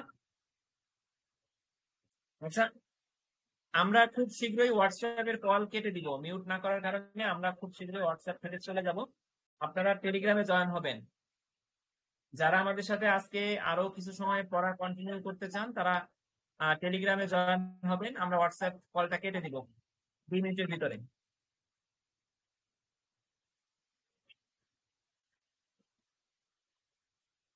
হ্যাঁ হ্যাঁ হ্যাঁ হ্যাঁ, সেটাই। টেলিগ্রামে বোধহয় আপনারা শুনতে পাচ্ছেন আমাকে, তাই না? টেলিগ্রামে তো শোনা যাচ্ছে এখন, সবাই রেসপন্স করেন। হ্যাঁ হ্যাঁ, টেলিগ্রামে যাবে। আচ্ছা ঠিক আছে, আমরা হোয়াটসঅ্যাপে সবাইকে বলতেছি, হোয়াটসঅ্যাপে যারা জয়েন হয়েছেন ভাই এবং বোনেরা, আমরা টেলিগ্রামে চলে যাচ্ছি। কারণ হোয়াটসঅ্যাপে অনেকে মিউট করেন না, এটা রাত্রেবেলা অনেকের জন্য বিরক্তিকর, কারো বিরক্তির কারণ আমরা হতে চাই না। এই জন্য কিন্তু আমাদের গ্রুপটা সবসময় মিউট থাকে, জাস্ট প্রয়োজনীয় পড়ালেখা সংক্রান্ত আপডেটটা আমরা দেই। আপনারা সবাই হোয়াটসঅ্যাপে চলে আসেন, যারা আমাদের সাথে ক্লাস করতে চান রেগুলার, তারা হোয়াটসঅ্যাপ লিংক থেকে, সরি টেলিগ্রাম লিংকে চলে আসেন, টেলিগ্রাম গ্রুপে। তা আমরা রেখে দিচ্ছি হোয়াটসঅ্যাপ। আর সবাই ভালো থাকবেন, ঠিক আছে? সবার জন্য শুভকামনা, দোয়া। আসসালামু আলাইকুম। হ্যাঁ, ওয়ালাইকুম সালাম। আলামিন ভাই, কথা কি ক্লিয়ার? আর ভাইয়া হ্যাঁ, শোনা যাচ্ছে। ক্লিয়ার। এবার ক্লিয়ার, এবার ক্লিয়ার, আলহামদুলিল্লাহ। যাক। ভাই আলামিন ভাই, জি। আজকে কোন অধ্যায় শুরু করবেন ভাই? আচ্ছা, আপনারা হোয়াটসঅ্যাপ থেকে সবাই বের হয়ে আসেন, যারা যারা আছেন। আমরা হোয়াটসঅ্যাপে সবাই বাইরে দিয়েছি। আচ্ছা ঠিক আছে, মোটামুটি আমরা তাহলে একটা আইডিয়া পেলাম নাকি? এখন একটা জিনিস শোনেন, আপনাদের সাথে আমার পার্সোনাল আলোচনা, সেটা হচ্ছে আমরা যারা শুরু থেকে এখানে প্রস্তুতি নিচ্ছিলাম তারা আমরা প্রস্তুতির একটা পরিকল্পনা করি। সেটা হচ্ছে প্রথম 6টা অধ্যায় ভালো করে পড়লাম, পড়ার পরে শেষের কিছু প্রশ্ন আছে, যে প্রশ্নগুলো আমাদের কাছে সহজ মনে হবে সেগুলো আমরা একটু পড়ে যাব। কারণ যদি প্রথম 6টার থেকে আমরা ফুল অঙ্ক না পারি, বা একটা প্রশ্ন দেখা যাচ্ছে যে থিওরিটা পড়ে গেছে ওটা আসে নাই, তখন দেখা যাচ্ছে ক পারতেছি, খ আর গ পারি না, তখন আমরা ওটা বাদ দিয়ে আমরা ওই শেষের দিকের কোনো প্রশ্নের ক খ বা 2টা অ্যান্সার করলাম 3টার জায়গায়, ঠিক আছে? এইভাবে আমাদের মানে মার্কস বেশি উঠানোর চেষ্টা করতে হবে। ঠিক আছে? তাহলে আমরা প্রথম থেকে 6 পর্যন্ত পড়বো, পড়ার পরে 7, 8, 9 এই তিনটাও আমরা মোটামুটি পড়ার চেষ্টা করব কিছু কিছু প্রশ্ন। আর ওকে আপাতত আজকে এবং কালকে অঙ্কগুলো করব না, কালকে মেইন ক্যাম্পাসের স্যার যদি ক্লাস নেন, উনি নেবার পরে যদি কোনো অঙ্ক সাজেস্ট করেন তাহলে সেই অঙ্কগুলো শুধু করে যাব। আর সহজ যে অঙ্কগুলো আছে যেগুলো আমরা সহজেই বুঝতে পারবো সেগুলো করে যাব। খুব বেশি জটিল কঠিন অঙ্ক করে আমাদের খুব একটা লাভ হবে না, কারণ আমরা এমনি থিওরি টিওরি পড়ে আমরা কমন ফেলাতে পারবো বলে আশা করি। ঠিক আছে? হ্যাঁ হ্যাঁ আলামিন ভাই, আচ্ছা আজকে তাহলে পুরো আজকে, শুরু করতে চাই। আচ্ছা আজকে আমরা তৃতীয় অধ্যায়টা শুরু করতে চাই, কারণ হ্যাঁ সময় অনেক হয়ে গেছে। আমার কাছে এটা মনে হয়েছে, কারণ এটা হ্যাঁ, ফুল আমরা থিওরি। তৃতীয় আজকে অধ্যায়ে, যদি পড়ি তাহলে হয়ে যাবো। তৃতীয় অধ্যায়ের আমরা খুব ইম্পর্টেন্ট কিছু প্রশ্ন, খুব সহজে যেটা পড়া যাবে সেরকম কিছু প্রশ্ন পড়ি। আপনারা সবাই চলে যান হচ্ছে, দেখেন তো। আমি বলি একটা জিনিস আপনাদের, একটা টেকনিক শিখাই দেই। সবাই যারা আছেন এখানে একটু মনে করেন, সেটা হচ্ছে আমার সাজেশনে যারা ঢুকছেন তারা এখানে দেখেন triple star, double star, 1 star আছে না? এখানে একটা মজার বিষয় কি জানেন? এখানে ট্রিপল স্টার মানে কি খুব ইম্পর্টেন্ট, কিন্তু না, এখানে 1 স্টার মানে খুব ইম্পর্টেন্ট। আপনি একটু ঘুরাই পড়েন, যদি প্রশ্নগুলো ওই প্রথম দিকের মতন হয়, মৌলিক ব্যবস্থাপনা, মানব সম্পদের মতন হয়, তাহলে ট্রিপল স্টারটা খুব ইম্পর্টেন্ট। যদি ওরকম না হয়, গত দুইটা পরীক্ষা যেরকম হয়েছে ওরকম যদি হয়, তাহলে 1 স্টারটা একটু বেশি ইম্পর্টেন্ট। আমি কি বুঝাইতে পারছি সবাইকে? হ্যাঁ আলামিন ভাই, বুঝতে পারছি। হ্যাঁ তাইলে আমরা ট্রিপল স্টার দিছি ঠিক আছে, কিন্তু আমরা 1 স্টারটা আগে পড়বো। ওকে ঠিক আছে? সব মিলে ডাবল ট্রিপল সবগুলোই ভেরি ভেরি ইম্পর্টেন্ট। এখান থেকে একটা বাদ দিলে আপনি প্রশ্ন এরকম হলে, গত দুদিনের মতন হলে কমন পড়বে না। ভাই, তৃতীয় অধ্যায়টা আমার কাছে ঠিক মনে আছে? হয় যে তাহলে সব স্টার গুলোই পড়লেই ভালো হয়। হ্যাঁ, এটা সহজ হ্যাঁ, আছে। সেটাই সেটাই সেটাই সহজ আছে। তাহলে আমরা এখানে দেখেন, আমরা এখানে একটা প্রশ্ন পড়ি এখন, সেটা হচ্ছে 1 নম্বর প্রশ্নটা পড়ি। দেখেন, নমুনার সংজ্ঞা দিন, নমুনার প্রকারভেদ আলোচনা করব। এটা বোধহয় অনেক বড় প্রশ্ন, আমরা একটু দেখি। মোটামুটি আজকে এটা পড়ে আমরা শেষ করে দিব প্রয়োজনে।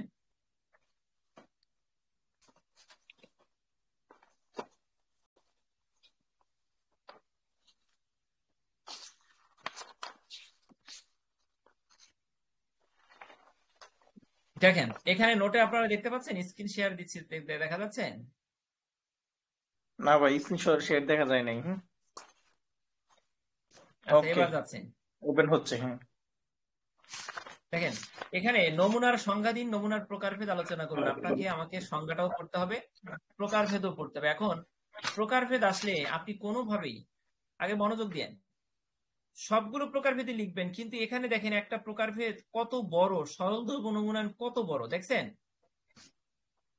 আপনি এত বড় লিখতে গেলে তো সময় পাবেন না। আবার দেখেন স্তরিত নমুনায়নটা ভালোই বড়, গুচ্ছ নমুনায়নটা আরো বড়। এখানে আপনি যেহেতু গাণিতিক বিষয়, এখানে তো আসলে ইচ্ছা করলেই 3 লাইনে আনা যাচ্ছে না, এই জন্য বড় করে রাখা হয়েছে। আপনি বুঝে যদি পারেন এটাকে এতটুকু করবেন, তাহলে এতটুকু লিখবেন। এই ধারাবাহিক নমুনায়নটা এত বড়, এটাকে আপনি যদি পারেন এতটুকুর ভিতরে আনবেন, তাহলে পরীক্ষা এতটুকুই বোঝাই দেবার চেষ্টা করবেন। ঠিক আছে? কারণ এত বড় বড় লিখে পারবেন না। ঠিক আছে? এই প্রশ্নটা আসলে, প্রকারভেদ আসলে, যেমন দেখেন নমুনার প্রকারভেদ আপনি 2 ভাগে ভাগ করবেন। সম্ভাবনা তথ্যের ভিত্তিতে নমুনায়ন পদ্ধতি 2 ভাগে ভাগ করা যায়। একটা হচ্ছে সম্ভাবনা নমুনায়ন, আর একটা হচ্ছে নিঃসম্ভাবনা নমুনায়ন। সম্ভাবনা নমুনায়ন 5 প্রকার, আর নিঃসম্ভাবনা নমুনায়ন আবার 3 প্রকার। তাহলে আপনাকে 5 আর 3 8টা প্রকরণ লিখতে হবে। 8টা প্রকরণ লিখতে গেলে আপনাকে একটু শর্ট করতে হবে প্রত্যেকটা প্রকরণ, পাশাপাশি এক্সাম্পল গুলো দিবেন। এইগুলো দিবেন। এই প্রত্যেকটা প্রকরণের আবার প্রকারভেদ থাকতে পারে, এইগুলো দিবেন, সংজ্ঞাটা দিবেন, আবার অনেক সময় এক্সাম্পল থাকবে, এক্সাম্পল গুলো দিতে পারেন। বুঝতে পারছেন বিষয়টা? এই যে এক্সাম্পল আছে এগুলো দিতে পারেন।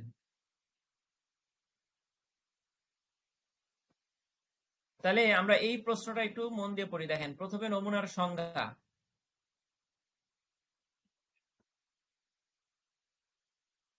দেখেন, নমুনা হলো একটি বৃহত্তর জনসংখ্যার থেকে নির্বাচিত উপাদানের একটি অংশ বা উপছেদ। মানে কি, ভালো করে বুঝি আমরা। মনে করেন আপনার টেবিলে অনেকগুলো বল আছে, এই বলগুলো হচ্ছে বৃহত্তর জনগোষ্ঠী।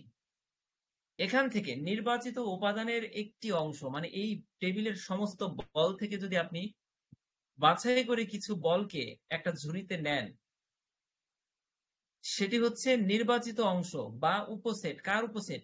ফুল টেবিলের উপসেট, যা জনসংখ্যার বৈশিষ্ট্য গুণগত পরিসংখ্যান বিশ্লেষণের জন্য ব্যবহার করা হয়। দেখেন, আপনি টেবিলের সমস্ত বল থেকে 10টা বল বাছাই করে নিছেন, তার মানে ওই 10টা বল হচ্ছে নমুনা, স্যাম্পল। কার? টেবিলের সমস্ত বলের স্যাম্পল। এই নমুনা একটি সঠিক এবং উপযুক্ত প্রতিনিধিত্ব প্রদান করে, যাতে জনসংখ্যার সাধারণ বৈশিষ্ট্য সম্পর্কে অনুমান করা যেতে পারে। ঠিক আছে, তাহলে আমরা এখান থেকে কিছু কিছু লাইন বাদ দিব। তাহলে এই 3টা লাইন নমুনার সঙ্গে এই প্রথম 3টা বাক্য আমরা বুঝতে পারছি সবাই। আমরা এটা লিখব, লেখার পরে একটা স্পেস দিয়ে আমরা এইটা লিখব, তারপরে একটা স্পেস দিয়ে পারলে এইটা লিখব। তাহলে নমুনার সংজ্ঞা আসলে 3টা স্পেস দিয়ে লিখলে আপনি 3 এ 3 পাবেন যদি পৃথকভাবে আসে। তাহলে প্রথম 3টা বাক্য আবার পড়ি, দেখেন। নমুনা হলো একটি বৃহত্তর জনসংখ্যার থেকে নির্বাচিত উপাদানের একটি অংশ বা উপসেট, যা জনসংখ্যার বৈশিষ্ট্য বা গুণগত পরিসংখ্যান বিশ্লেষণের জন্য ব্যবহার করা হয়। না বুঝলে বলবেন। এই নমুনা একটি সঠিক এবং উপযুক্ত প্রতিনিধিত্ব প্রদান করে। মানে কি? আপনি যে টেবিলের সমস্ত বল থেকে 10টা বেছে নিলেন, তার মানে এই 10টা ওই টেবিলের সমস্ত বলের প্রতিনিধি। আপনি এই 10টাকে, সারা হাড়ির ভাতকে আপনি 2টা ভাত হাতে চাপ দিয়ে আপনি বুঝে ফেলেন যে পুরো হাড়ির সমস্ত ভাত কি সিদ্ধ হয়ে গেছে, তাই না? তার মানে সম্পূর্ণ পাতিলের সব ভাতের প্রতিনিধিত্ব করতেছে কারা? ওই 2টা ভাত, যে 2টা আপনার হাতে। তাহলে এই 2টা ভাত হচ্ছে নমুনা, আর পুরো ভাত হচ্ছে জনসংখ্যা বা পুরো সমগ্র পপুলেশন। ঠিক আছে, যাই মিন করেন না কেন। তাইলে প্রথম প্যারাগ্রাফটা কি হবে আমরা বুঝতে পারলাম। দেখেন, এই বাক্যটা কি বলছে? এই নমুনা একটি সঠিক এবং উপযুক্ত প্রতিনিধিত্ব প্রদান করে, যাতে জনসংখ্যার সাধারণ বৈশিষ্ট্য সম্পর্কে অনুমান করা যেতে পারে। তাইলে গেল। এবার দ্বিতীয় প্যারাগ্রাফে কি আছে দেখেন, খুব সহজ একটা এক্সাম্পল আছে, আমরা খুব মজা পাবো এটা পড়তে গেলে। কোন সমগ্রকের সকল উপাদান থেকে, সমগ্রক মানে পপুলেশন, পপুলেশন মানে জনসংখ্যা, জনসংখ্যা মানে আপনার টেবিলের সমস্ত বল। ঠিক আছে, অথবা মনে করেন একটা নদীর সমস্ত মাছ, একটা পুকুরের সমস্ত মাছ। কোন সমগ্রকের সকল উপাদান থেকে কিছু সংখ্যক উপাদান নিয়ে গঠিত প্রতিনিধিত্বকারী অংশকে ওই সমগ্রকের নমুনা বলে। সমগ্রক মানে হচ্ছে ধানমন্ডি লেকের সব মাছ। ওখান থেকে আপনি র্যান্ডমলি যদি বিভিন্ন স্পট থেকে আপনি যদি 20টা মাছ বেছে নেন, তাহলে ওই 20টা মাছ হচ্ছে সম্পূর্ণ ধানমন্ডি লেকের সমস্ত মাছ, অর্থাৎ সমগ্রকের প্রতিনিধিত্বকারী অংশ। ওই 20টা মাছকে আপনি পরীক্ষা করে দেখলেন যে আসলেই পুরো ধানমন্ডি লেকের সমস্ত মাছ ভালো আছে কিনা, কোনো জীবাণু দ্বারা এফেক্টেড হয়েছে কিনা। তাহলে বুঝতে পারছেন মাঝের পয়েন্টটা যে এক্সাম্পল, সেটা কি কঠিন না? কঠিন না। এবার আমরা এখানে কি আছে দেখেন, এখানে আমরা বিবরণ দিলাম, এবার আমরা নমুনার সংজ্ঞাটা দিয়ে দেব। অতএব আমরা বলতে পারি, কি বলতে পারি? নমুনা হলো একটি নির্দিষ্ট সংখ্যক উপাদান বা একক, যা একটি বৃহত্তর জনসংখ্যা বা সমষ্টি থেকে নির্বাচিত হয়, এবং এটি সেই জনসংখ্যার গুণগত বা পরিমাণগত বৈশিষ্ট্যগুলির প্রতিনিধিত্ব করে। নিচের সংজ্ঞাটা নিজের ভাষায় আমি বলি, দেখেন। নমুনা হলো একটি নির্দিষ্ট সংখ্যক নির্বাচিত অংশ, যা পুরো জনসংখ্যা বা সমষ্টি বা সমগ্রকের প্রতিনিধিত্ব করে, এবং শুধু প্রতিনিধিত্ব করে না, কিভাবে করে দেখেন, ওই সমগ্র মানে ওই জনসংখ্যার গুণগত এবং পরিমাণগত বৈশিষ্ট্যটাকে প্রতিনিধিত্ব করে।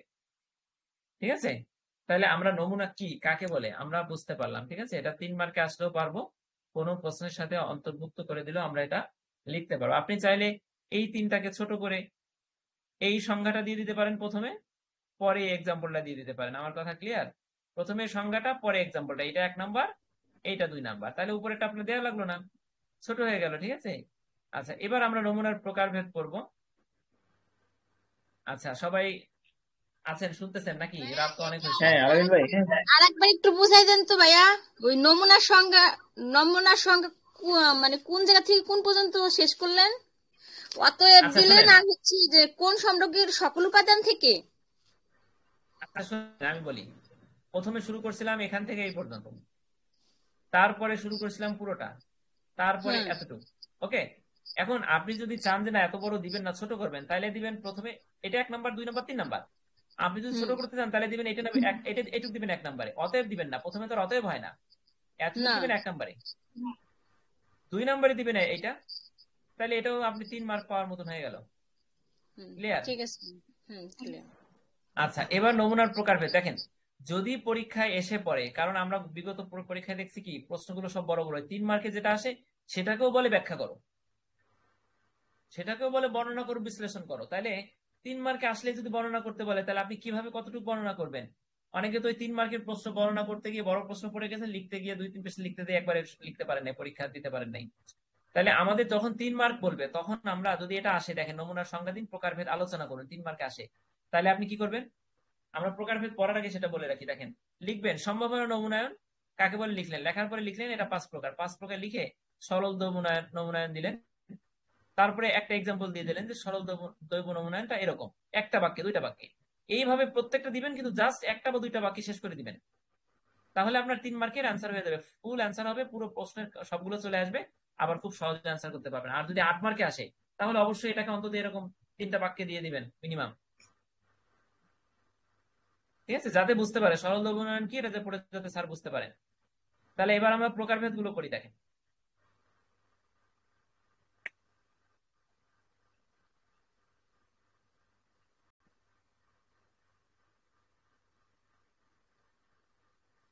যে আচ্ছা, প্রথমে আমরা দেখি, দেখেন এখানে নমুনায়ন তত্ত্বে নমুনা চয়ন পদ্ধতি নির্ভর করে গবেষণার ধরন, এইগুলো লেখা লাগবে না ভাই, এইগুলো কিছু লিখতে হবে না, এইগুলো হচ্ছে এগুলো অতিরিক্ত বিষয়, এগুলো লিখতে হবে না। সংক্ষেপে দেখেন, সময় থাকে না। সমগ্র হতে নমুনা চয়নের পদ্ধতি, বিভিন্ন পদ্ধতি রয়েছে। সম্ভাবনা তথ্যের ভিত্তিতে নমুনা পদ্ধতি 2 ভাগে ভাগ করা যায় যথা। ক্লিয়ার? সমগ্র হতে নমুনা চয়নের বিভিন্ন পদ্ধতি আছে, সম্ভাবনা তথ্যের ভিত্তিতে নমুনা পদ্ধতি কয়টা? 2টা। এটা কিন্তু প্রকারভেদ 2টা না, প্রকারভেদ করার পদ্ধতি 2টা। ক্লিয়ার? এবার আমরা যদি 1 নম্বরে দেখি, দেখেন সম্ভাবনা নমুনায়ন, ঠিক আছে, আর খ নাম্বারটা হচ্ছে নিঃসম্ভাবনা নমুনায়ন, ঠিক আছে। যদিও আমরা দেখেন এখানে সম্ভাবনা নমুনায়ন আবার 5 প্রকার লিখবো, এটা সাধারণত 5 ধরনের হয়, সাধারণত আরো হতে পারে, কম হতে পারে, সাধারণত 5 ধরনের। যেমন সরল দ্বৈব নমুনায়ন। দ্বৈব মানে কি বুঝতেছি আমরা, মানে র্যান্ডমলি যেটা নেই, হঠাৎ করে যেটা আসে, হঠাৎ করে যেটা উঠে সেইটা। যেমন লুডু নিক্ষেপ করলে কোনটা উঠবে জানি না, দ্বৈব ভাবে উঠতেছে। সরল মানে সিম্পল, আর নমুনা মানে তো আমরা বুঝলাম। আচ্ছা, এরপরে দেখেন স্তরিত নমুনায়ন, স্তরে স্তরে সাজানো, পর্বে পর্বে সাজানো। গুচ্ছ নমুনায়ন মানে কি, গুচ্ছ আমরা বুঝতে পারছি। মনে করেন আপনি ফুল তুলে তুলে গুচ্ছ আকারে রাখছেন টেবিলের উপরে, এক একটা গুচ্ছ লাল, সাদা, হলুদ, হ্যাঁ, এটা হচ্ছে গুচ্ছ। ধারাবাহিক নমুনায়ন আমরা বুঝতে পারছি, একটার পর একটা, মানে আপনি আসলেন, তারপর আমি গেলাম, তারপর একজন আসলেন, এটা ধারাবাহিক। অথবা আপনি বারবার আসলেন, ঘুরে ঘুরে আসলেন, এই যে এগুলো ধারাবাহিক শব্দটা। এরপরে হচ্ছে বহু পর্যায়ী নমুনায়ন। বহু পর্যায় মানে তো আমরা বুঝলাম, আর বহু পর্যায় মানে অনেক পর্যায়, অনেক পর্যায়ী নমুনা, মাল্টি স্টেজ, ঠিক আছে। এই সংজ্ঞাগুলো, এই শব্দগুলো বুঝে তারপরে আপনার ভিতরের লেখাটা মনে রাখতে হবে, তাহলে আমরা লিখতে পারবো যে বহু পর্যায়টা কি, ওটা আমাদের মনে আসবে, ঠিক আছে। এবার তাহলে আমরা সরল দ্বৈব নমুনায়নটা পড়ার চেষ্টা করি। দেখেন, একটু সবাই দাগ দেন যে কতটুকু আমরা লিখবো, এখান থেকে শর্টকাট করি। যে নমুনায়ন পদ্ধতিতে সমগ্রকের প্রতি একক স্বাধীনভাবে নমুনায় নির্বাচিত হওয়ার সম্ভাবনা সমান, তাকে সরল দ্বৈব নমুনায়ন বলা হয়। বিষয়টা ভালো করে বুঝেন, আবার পড়ি।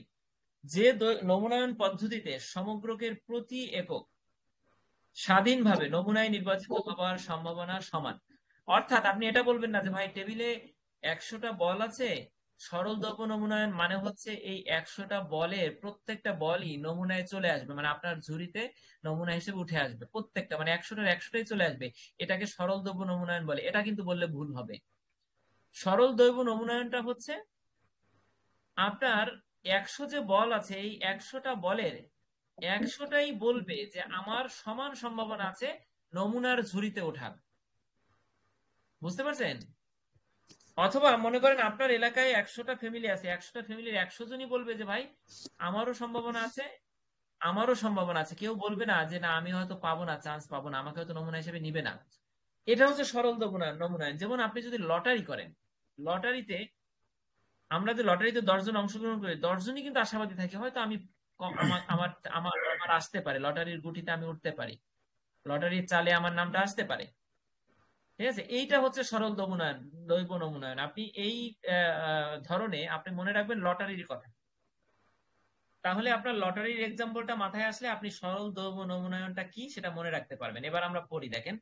যে নমুনায়ন পদ্ধতিতে সমগ্রকের প্রতি একক স্বাধীনভাবে নমুনায় নির্বাচিত হবার সম্ভাবনা সমান থাকে তাকে সরল দৈব নমুনায়ন বলে। এক্ষেত্রে সমগ্রকের প্রতিটি একক সমজাতীয়। আপনি এই পর্যন্ত লেখেন সমজাতীয়, তারপর একটা বাক্য লেখেন এই পদ্ধতিতে কোনো পক্ষপাতিত্বের সুযোগ থাকে না, তাই সংগৃহীত নমুনা খুব নির্ভরযোগ্য হয়। ঠিক আছে, এরপরে যদি আপনি চান এই লটারির কথাগুলো, নিচের কথাগুলো লিখবেন, লিখতে পারেন, আপনার সময় সাপেক্ষে বিষয়টা নির্ভর করবে। আমি পড়ে যাই, দেখেন। সরল দৈব নমুনায়ন পদ্ধতিতে সাধারণত দুটি উপায়ে নমুনা নির্বাচন করা হয়, একটি হলো লটারি পদ্ধতি, আরেকটি হলো দৈব সংখ্যা সারণী পদ্ধতি। এখানে লটারি এবং দৈব সংখ্যা সারণী পদ্ধতি দুইটা উপায়ে নির্বাচন করা যায়, এই কথাটা আপনি লিখবেন। প্রথমে এতটুকু সংজ্ঞা দিলেন, দেওয়ার পরে এই দুইটা কথা লিখলেন, লেখার পরে আপনি লটারি পদ্ধতির বিবরণটা দিলেন। এখানে সরল দৈব সংখ্যা সারণী পদ্ধতির বিবরণ এখানে নাই, আপনাকে দিতে হবে না। আপনি লটারির কথা কি বলছে দেখেন, তবে সর্বাধিক ব্যবহৃত পদ্ধতি হচ্ছে লটারি পদ্ধতি। এই পদ্ধতিতে ছোট ছোট টুকরো কাগজে সমগ্রকের প্রত্যেক উপাদানের নাম অথবা নম্বর লিখতে হয়। মানে আপনার আমার সবার নাম লিখে ছোট ছোট কাগজ করে যদি আমরা একটা বাক্সে রাখি, তাহলে ওখান থেকে ভালোভাবে মিশিয়ে যদি আমরা ওখান থেকে 10টা তুলে আনি, তাহলে র্যান্ডমলি সবার চান্স থাকে ওখান থেকে 10 জনের নামটা উঠে আসলো। এটা হচ্ছে সরল দৈব নমুনায়নের লটারি পদ্ধতির এক্সাম্পল। ঠিক আছে, তাহলে এই 1 নম্বর থেকে কি আসবে আর কি লিখতে হবে আমরা আমাদের ক্লিয়ার, তাই না? তবে এখানে একটা এক্সাম্পল আছে, এই যে একটা এক্সাম্পল আছে, যদি কোনো সমগ্রকের আকার n হয়, n সমগ্রকের আকার যদি n হয়, মানে টোটাল আমরা এখানে 20 জন আছি ক্লাস করতেছি, n সমান 20 হয়, তাহলে আপনার আমার বা চঞ্চলাদির অথবা তানিন ভাইয়ের এখানে নির্বাচিত হবার সম্ভাবনা হবে 1/n, মানে নিচেরটা হচ্ছে টোটাল আমরা যে 20 জন আছি সেইটা, আর শুধু চঞ্চলাদি হচ্ছে উপরের 1। মানে উনি যদি চায় যে 20 জনের ভিতর উনি একাই জিতবেন, তাহলে উনি হচ্ছেন 1 আর 20 জন হচ্ছে n, 1/n। ক্লিয়ার? এবার আমরা 2 নাম্বারটা দেখি, যারা ভালো করে বুঝেন না এরপরে প্রশ্ন থাকবে, আমরা সেকেন্ড সেশনে যখন আমরা এগুলো আবার রিভাইজ করব, আর বৃহস্পতিবারের দিন আবার চূড়ান্ত ভাবে পড়বো, 3বার পড়বো আমরা এই প্রশ্নগুলো, 3বারে ইনশাআল্লাহ সবার ক্লিয়ার হয়ে যাবে। এবার দেখেন স্তরিত নমুনায়নটা কি। যদি কোনো সমগ্রকের উপাদান সমূহ কয়েকটি স্তরে বিভক্ত করা যায়, ভালো করে বুঝেন, টেবিলের যে 100 বলের কথা আমি বললাম, 100 বলকে আপনি যদি লাল বল, সাদা বল, নীল বল, এই 3 রঙে 3টা সারিতে স্তরে বিভক্ত করেন, তাহলে এটা হলো স্তরিত, অর্থাৎ স্তর করা হলো। এরপরে ওই স্তর থেকে কিভাবে নমুনা আমি বেছে নেব সেটা আমরা পড়ি। দেখেন, যদি কোনো সমগ্রকের উপাদান সমূহ কয়েকটি স্তরে বিভক্ত করা যায় এবং এই স্তরগুলো পরস্পর অসমজাতীয় হলেও, ভালো করে বুঝেন, আপনার বয়স অনুযায়ী অথবা আপনার ডিস্ট্রিক্ট অনুযায়ী আমি ভাগ করলাম। ফরিদপুর এলাকার জন্য একটা স্তর, ঢাকার জন্য একটা স্তর, ময়মনসিংহের জন্য একটা স্তর করলাম। এখন দেখেন ফরিদপুর, ময়মনসিংহ, ঢাকা, 3টা কি পার্থক্য আছে না? অসমজাতীয় না? আমরা তো সমান না, আমরা যেহেতু ফরিদপুরের ঢাকা তফাৎ আছে। এখন এই তফাৎ অনুযায়ী আমি ভাগ করলাম, ভাগ করার পরে দেখেন যদি অসমজাতীয় হলেও প্রত্যেকটি স্তরের উপাদান কিন্তু সমজাতীয়। কথাটা কি আছে নোটে দেখেন বা বইতে, আমি ময়মনসিংহ, ঢাকা বিধায় অসমজাতীয়, তবে ময়মনসিংহের সারিতে যারা আছেন তারা কিন্তু আপনার একই। তাহলে প্রত্যেকটি স্তর হতে সরল দৈব নমুনায়নের মাধ্যমে নমুনা নির্বাচন করার পদ্ধতিকে স্তরিত নমুনায়ন বলে। দেখেন আপনার এলাকায় উচ্চবিত্ত, মধ্যবিত্ত, নিম্নবিত্ত এই 3 ভাগে আপনি ফ্যামিলিগুলোকে ভাগ করলেন। ভাগ করার পরে উচ্চবিত্ত থেকে আপনি লটারি দিলেন, লটারি দিয়ে মানে সরল দৈব নমুনায়ন দিলেন, উচ্চবিত্ত থেকে 3 জন আসলো। মধ্যবিত্ত থেকে আপনি সরল দৈব নমুনায়ন বা লটারি দিলেন, 3 জন আসলো। নিম্নবিত্ত থেকে এইভাবে 3 জন আসলো। তাহলে দেখেন 3টা স্তর ভাগ করলেন, 3টা স্তর থেকে সরল দৈব নমুনায়নের ভিত্তিতে 9 জন চলে আসলো। তাহলে এই পদ্ধতিতে নমুনা বাছাইকে বলা হয় স্তরিত নমুনায়ন। বলেন এটা কত সহজ, কে বুঝেন নাই? এটা স্পষ্ট বোঝা যাচ্ছে যে কোন জায়গাতে কোন পর্যন্ত থামতে হবে, মানে নমুনায়ন কাকে বলে। বোঝা যাবে। হ্যাঁ, হ্যাঁ, এখানে আপনি একটা জিনিস বুঝতে হবে, মানে আপনার বুঝতে হবে কি, মনে করেন আমি এক্সাম্পলটা বুঝতে হবে, প্রত্যেকটা প্রশ্নে এক্সাম্পলটা বুঝলে আপনি লিখতে পারবেন এক্সাম্পলে কি বলছে। হ্যাঁ, বুঝতে পারছেন? আর ভাইয়া ওই যে যেমনের জায়গা যেখানে আছে যে কোন শহরের পরিবার সমকে উচ্চবিত্ত, একে দুই একটা দিলেই হবে না সবটুকু লিখতে হবে যেমনের ক্ষেত্রে? দেখেন এই যেমন যেমন যেমন দিয়ে যেটা আছে সেটা হচ্ছে এক্সাম্পল। আপনি দেখেন যেমনে যেমন বুঝলে আপনি লিখতে পারবেন নিজের থেকে। দেখেন কোন শহরের পরিবার সমূহকে, আপনার শহরের পরিবার উচ্চবিত্ত, মধ্যবিত্ত, নিম্নবিত্ত, তিন ভাগে ভাগ করে আপনি তিনটা কাগজে নাম লিখলেন পরিবারগুলোর। নাম লেখার পরে এখন আপনি উচ্চবিত্ত পরিবার পাইছেন 20টা, মধ্যবিত্ত 20টা, নিম্নবিত্ত 20টা। এখন উচ্চবিত্ত থেকে আপনি কাকে নিবেন? সবাই তো উচ্চবিত্ত, ওখান থেকে তো আপনি বাদ দিতে পারবেন না কাউকে। এর জন্য আপনি লটারি দিলেন। উচ্চবিত্ত থেকে লটারি দিলে 3টা আসলো, মধ্যবিত্ত থেকে লটারি দিলে 3টা আসলো, নিম্নবিত্ত থেকে 3টা আসলো, তাইলে আপনার 9টা নমুনা হয়ে গেল। এই পদ্ধতিকে স্তরিত নমুনায়ন বলা হয়। ক্লিয়ার? হুম। আচ্ছা, এবার দেখেন গুচ্ছ নমুনায়নটা কি। ক্লাস্টার স্যাম্পলিং দেখেন, সাধারণত ব্যাপক নমুনা জরিপ এই পদ্ধতি ব্যবহার করা হয়। ব্যাপক নমুনা জরিপ মানে কি? অনেক সমগ্র কাছে, যেখানে অনেক লোক সংখ্যা আছে যেখানে, সেখানে এরকম পদ্ধতি ব্যবহার করা হয়। এই পদ্ধতিতে প্রথমে সমগ্রকে কয়েকটি অংশে বিভক্ত করা হয়, প্রত্যেকটি অংশকে গুচ্ছ বলে। আমরা 2 নম্বরে যেমন সমগ্রকে স্তরিত করছিলাম না, এখানে আমরা এখানেও স্তরিত করব, কিন্তু এটাকে আমরা গুচ্ছ বলবো। কেন গুচ্ছ বলবো? কারণ প্রত্যেকটা গুচ্ছে ব্যাপক আহ নমুনা সদস্য থাকবে। এই গুচ্ছগুলো সমজাতীয় হলেও প্রত্যেক গুচ্ছের উপাদান সমূহ অসমজাতীয়। কথা কি বোঝাইতে পারছি? গুচ্ছগুলো সমজাতীয় কেন? যেহেতু তারা নমুনা হিসাবে সবাই উঠে আসার যোগ্যতা রাখে, এই জন্য গুচ্ছগুলো সমজাতীয়। কিন্তু গুচ্ছের ভিতরে যে উপাদানগুলো থাকবে সেটা অসমজাতীয়। আপনি মনে করেন আমরা 2 নম্বরে কিন্তু বলছিলাম যে স্তরগুলো অসমজাতীয়, যেহেতু একজন ময়মনসিংহের, একজন এক গুচ্ছ, এক স্তর ঢাকার, এক স্তর রাজশাহীর, কিন্তু ভিতরের সদস্যগুলো সবাই কিন্তু সমজাতীয়। কারণ কি? রাজশাহীর সবাই আপনার একই এলাকার। আর গুচ্ছ নমুনায়নের ক্ষেত্রে মনে রাখবেন যে গুচ্ছগুলো করতেছেন, গুচ্ছগুলো সমজাতীয় হলেও প্রত্যেক গুচ্ছের ভিতরে যারা থাকবেন তারা অসমজাতীয়। কিভাবে অসমজাতীয় আমরা সেটা একটু দেখি। সরল দ্বৈবচন পদ্ধতিতে গুচ্ছগুলো হতে কয়েকটি গুচ্ছ নির্বাচন করা হয়। নির্ধারিত গুচ্ছগুলোর প্রত্যেকটি একক হতে তথ্য সংগ্রহ করা হয়। দেখেন, সরল নমুনায়নের দ্বৈবচয়নের কথা বলতেছে। সরল দ্বৈবচয়ন পদ্ধতিতে গুচ্ছগুলো থেকে কয়েকটি গুচ্ছ নির্বাচন। গুচ্ছ আছে 10টা, আপনি 10টা গুচ্ছ, এখানে কিন্তু একটা কথা বলছি আমি যে 10টা গুচ্ছই সমান। 10টা গুচ্ছই মনে করেন লাল কালার। এখন এই লাল কালারের ভিতরে কি আছে? লাল কালারের ভিতরে হয়তো লাল একটু কম আছে, একটু খয়েরি আছে, একটু গোলাপি আছে, হ্যাঁ, একটু কালচে লাল আছে। তার মানে ভিতরের উপাদানগুলো অসমজাতীয়, কিন্তু উপরে গড়ে আপনি লাল ধরছেন, সবাই লাল। এখন আপনি সরল দৈব নমুনায়ন পদ্ধতিতে, মানে লটারি পদ্ধতির কথা ধরেন, আমরা সরলে কিন্তু লটারি পড়ছিলাম, আপনাদের মনে পড়ে কিনা 1 নম্বরে। আপনি সরল দৈব নমুনায়ন পদ্ধতিতে গুচ্ছগুলো 10টা গুচ্ছ থেকে আপনি 5টা গুচ্ছকে আপনি সিলেক্ট করেন। সিলেক্ট করার পরে নির্বাচিত গুচ্ছগুলোর প্রতিটি একক হতে আপনি তথ্য সংগ্রহ করেন। এভাবে তথ্য সংগ্রহ পদ্ধতিকে গুচ্ছ নমুনায়ন বলা হয়। ইহা স্তরিত নমুনায়নের বিপরীত পদ্ধতি। কেন বিপরীত পদ্ধতি বলছি সেটা কি বুঝতে পারছেন? দেখেন, স্তরিত নমুনায়ন কেবলই যেটা পড়লাম 2 নম্বরে, ওটাই কিন্তু বলছে গুচ্ছ থেকে, মানে যে স্তরগুলো করবেন সেই স্তর থেকে আপনি আবার সরল দৈব নমুনায়নের মাধ্যমে কিছু কিছু লোক নিবেন। যেমন মধ্যবিত্ত, উচ্চবিত্ত, নিম্নবিত্ত 3টা করে নিছিলাম আমি। আর এই গুচ্ছ নমুনায়নে বলছে কি, আপনি গুচ্ছ গুচ্ছ ভাগ করেন, ভাগ করার পরে লটারি পদ্ধতিতে বা সরল দৈবচয়ন পদ্ধতিতে 10টা গুচ্ছ থেকে আপনি 3টা গুচ্ছ বেছে নেন। 3টা গুচ্ছের সবাই আপনার নমুনা, সবাইকে আপনি ঝুড়িতে তুলে নেন স্যাম্পল হিসাবে। তাহলে এটাকে কি স্তরিত নমুনায়নের বিপরীত পদ্ধতি বলা যায় না? যায় তো। 1 2 3 কে বুঝেন নাই বলেন? এর থেকে বোধহয় আমার বলার আর ইয়া নাই। না ভাইয়া বুঝছি, এটা ভালোই আচ্ছা, দেয়া ঠিক আছে, আছে। স্পষ্ট Thank you. করে দেয়া আছে যে গুচ্ছ নমুনায়ন কাকে হ্যাঁ, বলে, হ্যাঁ, হ্যাঁ, হ্যাঁ, জি, আপনি জি দিদি, স্তরিত সেটা। নমুনায়ন কাকে বলে স্পষ্ট দেওয়া আছে। হ্যাঁ, হ্যাঁ, হ্যাঁ, সেটাই। তাহলে আমরা এগুলো ইনশাল্লাহ আমরা পারবো। ঠিক আছে, বানাই লিখতে পারবো। এখানে বানাই লেখার সুযোগ তৈরি হয়েছে 3 অধ্যায়। ঠিক আছে, তবে গল্প লিখলে হবে না, যেহেতু এগুলো তো গাণিতিক বিষয়, এগুলো তো বিজ্ঞান। এবার আমরা 4 ভাই নাম্বারটা করি। আমি দেখেন বলতেছিলাম ওই যেমনটা কি দোয়া না দিলে হবে না? পরীক্ষার খাতায় ধরেন এই একটা প্রশ্ন লিখতে গেলে তো 1 ঘন্টা কেটে যাবে, তাহলে 5টা প্রশ্ন কিভাবে লিখবো?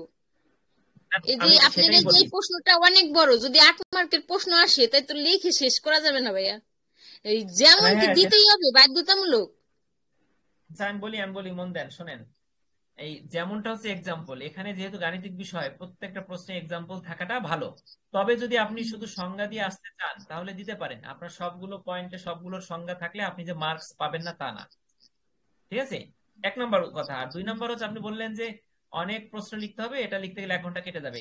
এই প্রশ্নটা যদি সম্পূর্ণ নাও আসে, ভেঙে ভেঙে আসতে পারে, সরল দ্রবণ উন্নয়ন কাকে বলে, এইটা ব্যাখ্যা করো, তাহলে কিন্তু আপনার এই পুরোটাই, দেখেন কথাগুলো মন দিয়েন, এটা যদি হুম হুম হুম। ব্যাখ্যা আসে সরল দ্রবণ উন্নয়ন, তাহলে কিন্তু এই পুরোটা আপনাকে দিতে হবে। এটা কি 8 মার্কে যদি এসে যায় তাহলে তো পুরোটা এতটুকু লিখতে হবে আপনার। আবার যদি আসে গুচ্ছ নমুনায়ন কাকে বলে ব্যাখ্যা করো 5 মার্কে, তাহলে আপনি এতটুকু আপনাকে আরো একটু ফুলাইয়া ফাপাই লিখতে হবে না? হুম হুম, অবশ্যই। দিতে হবে না? তখন কি আপনার এই যেমন দিতে হবে না, এক্সাম্পল দিতে হবে কিনা বলেন? হ্যাঁ দেয়া লাগবে।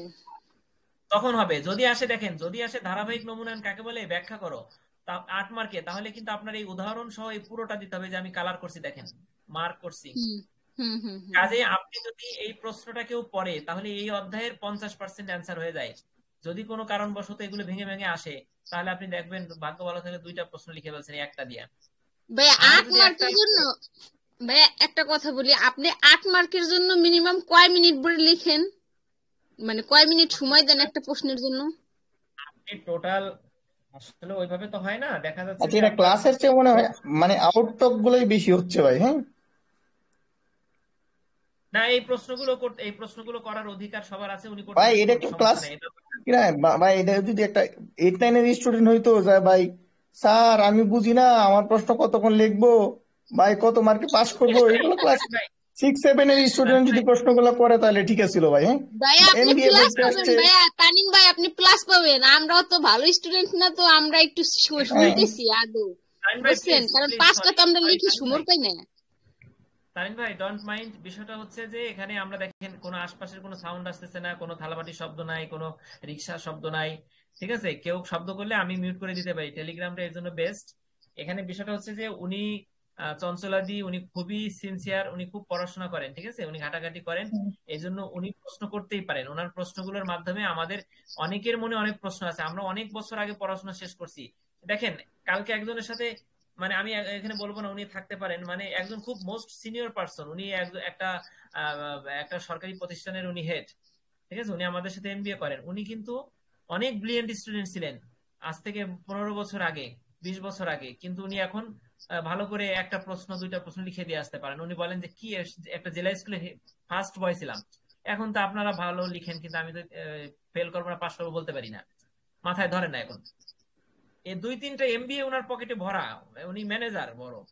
তাহলে এখন বিষয়টা হচ্ছে উনি অনেক প্রশ্ন করতে পারেন, এটা কি ওটা বুঝাই দেন, এই করেন সেই করেন। এখন এরকম অনেকে থাকেন, অনেক প্রশ্নের মাধ্যমে আমরা অনেক কিছু জানতে পারি, চঞ্চলাদির অনেক প্রশ্ন আমাদের মনের ভিতরে থাকতে পারে। ঠিক আছে, এই জন্য এইটা বললে উনি হয়তো কষ্ট পাবেন যে ক্লাস 6-7 এর মতন প্রশ্ন করতেছেন, এই ধরনের কথা তামিম ভাই আমরা নেক্সট আর না বলি। ঠিক আছে, চঞ্চলাদি বলেন আপনার প্রশ্নই আজকে সেশন 12টা পর্যন্ত আপনার প্রশ্নের উত্তরই দিব। বলেন, প্রশ্ন করাটা না খুব ভাই, ভালো আমরা লাগে শুধু আমার। এইটুকুই, মানে 8 মার্কের জন্য মিনিমাম আমরা কয় মিনিট লিখতে পারি সেটাই আর কি। হ্যাঁ হ্যাঁ, সেটা হচ্ছে, শোনেন 8 মার্কের টোটাল হচ্ছে 3 ঘন্টা, তাই না? 3 ঘন্টাকে হুম আপনি 3 দিয়ে 60 রে গুণ দেন, কত হয়? 180 মিনিট। 180 মিনিটকে আপনি 5 দিয়ে ভাগ দেন, তাইলে 36 মিনিট করে আসে বোধ হয়। হুম। ঠিক আছে, আমার ভুল হচ্ছে কিনা? আচ্ছা থ্যাংক ইউ ভাইয়া, ঠিক আছে। 3 গুণ 6 আপনি, হ্যাঁ ঠিক আছে, তাহলে এটা 5 দিয়ে ভাগ দিলে 36 মিনিট। একটা প্রশ্ন সর্বোচ্চ 36 মিনিটের ভিতরে শেষ করতে হবে, তাহলে আপনি কাটায় কাটায় 5টা পরীক্ষা আনসার করতে পারবেন। ঠিক আছে, আর পরিসংখ্যানে আপনার এরকম প্রশ্ন আছে আপনার 20 মিনিট লাগবে একটা 3টা প্রশ্ন লিখতে, ছোট ছোট, মানে 2 পৃষ্ঠায় ক খ গ লেখা হয়ে যাবে। কাজেই আপনার সবগুলো প্রশ্ন বড় করে লিখতে হবে না, যেটা বড় করে যদি আসে সেটা বড় করে লিখবেন, সমস্যা হবে না। যেগুলো আগে ছোট ছোট সেগুলো আগে অ্যান্সার করে শেষে বড়টা রেখে দিবেন, দেখবেন 1 ঘন্টা টাইম আছে, একটা প্রশ্ন বড় প্রশ্ন 1 ঘন্টা ধরে লিখবেন। আচ্ছা ঠিক আছে ভাইয়া, থ্যাংক ইউ। আমরা এখন পড়াই যাই। ওকে, আপনার নেক্সট প্রশ্নের অপেক্ষায় থাকি, কিন্তু বলবেন নেক্সট প্রশ্ন কোনটা সেটা বলেন। হ্যাঁ না আমি তামিম তো ভাই এসব দেখেন এবার কথা কিছু মনে করি না, বুঝছেন, কারণ আমার যেটা মানে দরকার সেটা তো আমি জেনে নিব, তাই না? না না ঠিক আছে। আচ্ছা ওকে, দেখেন এবার কোনটা পড়ছিলাম বলেন তো? 3 পর্যন্ত পড়া হয়েছে, হ্যাঁ? কোনটা তামিম ভাই, গুস্থ কোনটা 3? হ্যাঁ, হুম। গুচ্ছ নমুনায়ন, আচ্ছা হ্যাঁ? ওকে ঠিক আছে, দেখেন তাহলে এখানে গুচ্ছ নমুনায়নের একটা এক্সাম্পল দিছে। দেখেন চট্টগ্রাম শহরের পরিবার সমূহ সমগ্র হলে প্রত্যেকটি ওয়ার্ডের পরিবার সমূহ একটি গুচ্ছ। পুরো চট্টগ্রামের যত ফ্যামিলি আছে সবগুলো হচ্ছে একটা সমগ্র, মানে ফুল পপুলেশন। এখানে প্রত্যেকটা ওয়ার্ডকে আপনি এক একটা গুচ্ছ ধরেন। এখন সব ওয়ার্ড কিন্তু আপনার নমুনায় আসবে না। আপনি 10টা ওয়ার্ড আছে, 10টা ওয়ার্ড থেকে লটারি দেন। লটারি দিয়ে আপনি 10টা ওয়ার্ড থেকে 3টা ওয়ার্ড বেছে নেন। 3টা ওয়ার্ডের সবাই আপনার নমুনা। তাহলে গুচ্ছ নমুনায়নটা আমরা বুঝতে পারছি নাকি? এক্সাম্পল। এবার আমরা ধারাবাহিক নমুনায়নটা দেখি। দেখেন ধারাবাহিক নমুনায়নের অপর নাম হচ্ছে নিয়মানুক্রমিক নমুনায়ন। যদি সমগ্রকের আকার খুব বড় হয় তাহলে সমগ্রকের প্রতিটি একককে একটি নির্দিষ্ট বৈশিষ্ট্যের ভিত্তিতে ক্রমিক নম্বর দেওয়া হয়। সমগ্র আকার যদি অনেক বড় হয়, যেমন মনে করেন একটা ক্লাস, একটা স্কুলের প্রায় 2000 স্টুডেন্ট আছে, এখানে তো অনেক স্টুডেন্ট। এখন আপনি এই অনেক স্টুডেন্ট থেকে আপনি 100 জন কিভাবে বেছে নিবেন? কাকে রেখে কাকে বাদ দিবেন? এই জন্য করবেন কি, বয়স অনুযায়ী। দেখা যাচ্ছে যে 1 থেকে 5 বছর পর্যন্ত যাদের বয়স, 5 বছর বাদ স্কুলের ক্ষেত্রে পাস হবে না। 5 থেকে 10 যাদের বয়স তাদেরকে আপনি একটা 5 থেকে 7-এর একটা গুচ্ছে রাখলেন। 7 থেকে 10-কে আপনি একটা গুচ্ছে রাখলেন। এরপরে 10 থেকে 15 একটা গুচ্ছে, 15 থেকে 20 একটা গুচ্ছে, এভাবে 4টা গুচ্ছে ভাগ করলেন স্কুলের ছাত্রছাত্রীদের। ঠিক আছে, ভাগ করে আপনি 1 2 3 4 এই 4টা নম্বর দিলেন। এরপর সমগ্রকের মোট আকারকে নমুনার সংখ্যা, যে সংখ্যক নমুনা নিতে চাই সেটা দ্বারা ভাগ করে নির্দিষ্ট একটা সংখ্যা পাওয়া যাবে, যা হলো নমুনা নির্বাচন করার ব্যাপ্তি। ঠিক আছে, আমাদের কি মনে পড়ে আমরা ওই যে নমুনা নির্ণয়, গড় নির্ণয় করতাম 9-10-এ, নমুনা বের করতাম। দেখেন টোটাল যদি সমগ্রকের আকার স্কুলের স্টুডেন্ট যদি 300 হয়, আপনি যদি টোটাল নমুনা নিতে চান 15 জন, তাহলে 300-কে 15 দিয়ে ভাগ দিলে কত আসে? 20। প্রত্যেক নমুনার অবস্থান নির্ধারণের ব্যাপ্তি হবে 20। এবার আমরা একটু পড়ি। দেখেন এখন 1 থেকে 20-এর মধ্যে দৈবভাবে একটি নমুনা নির্বাচিত হলো, ধরা যাক 7। 7-এর সাথে 20 যোগ করেন 27, 87-এর সাথে 20 যোগ করেন 47, 47 20 যোগ করেন 67। তার মানে টোটাল যে 300 নমুনা আছে তার ভিতর থেকে 7 নাম্বার নমুনাটা নিলে আপনি পরবর্তীতে 27 নাম্বার নমুনা নিবেন, 27 নাম্বার নিলে পরবর্তী 47, 67, 228, 300 পর্যন্ত আর যাবে না, 287 পর্যন্ত যাবে। এটা কি বুঝতে পারছেন? নমুনা, এই নির্বাচন নমুনায়নটা, ধারাবাহিক নমুনায়নটা,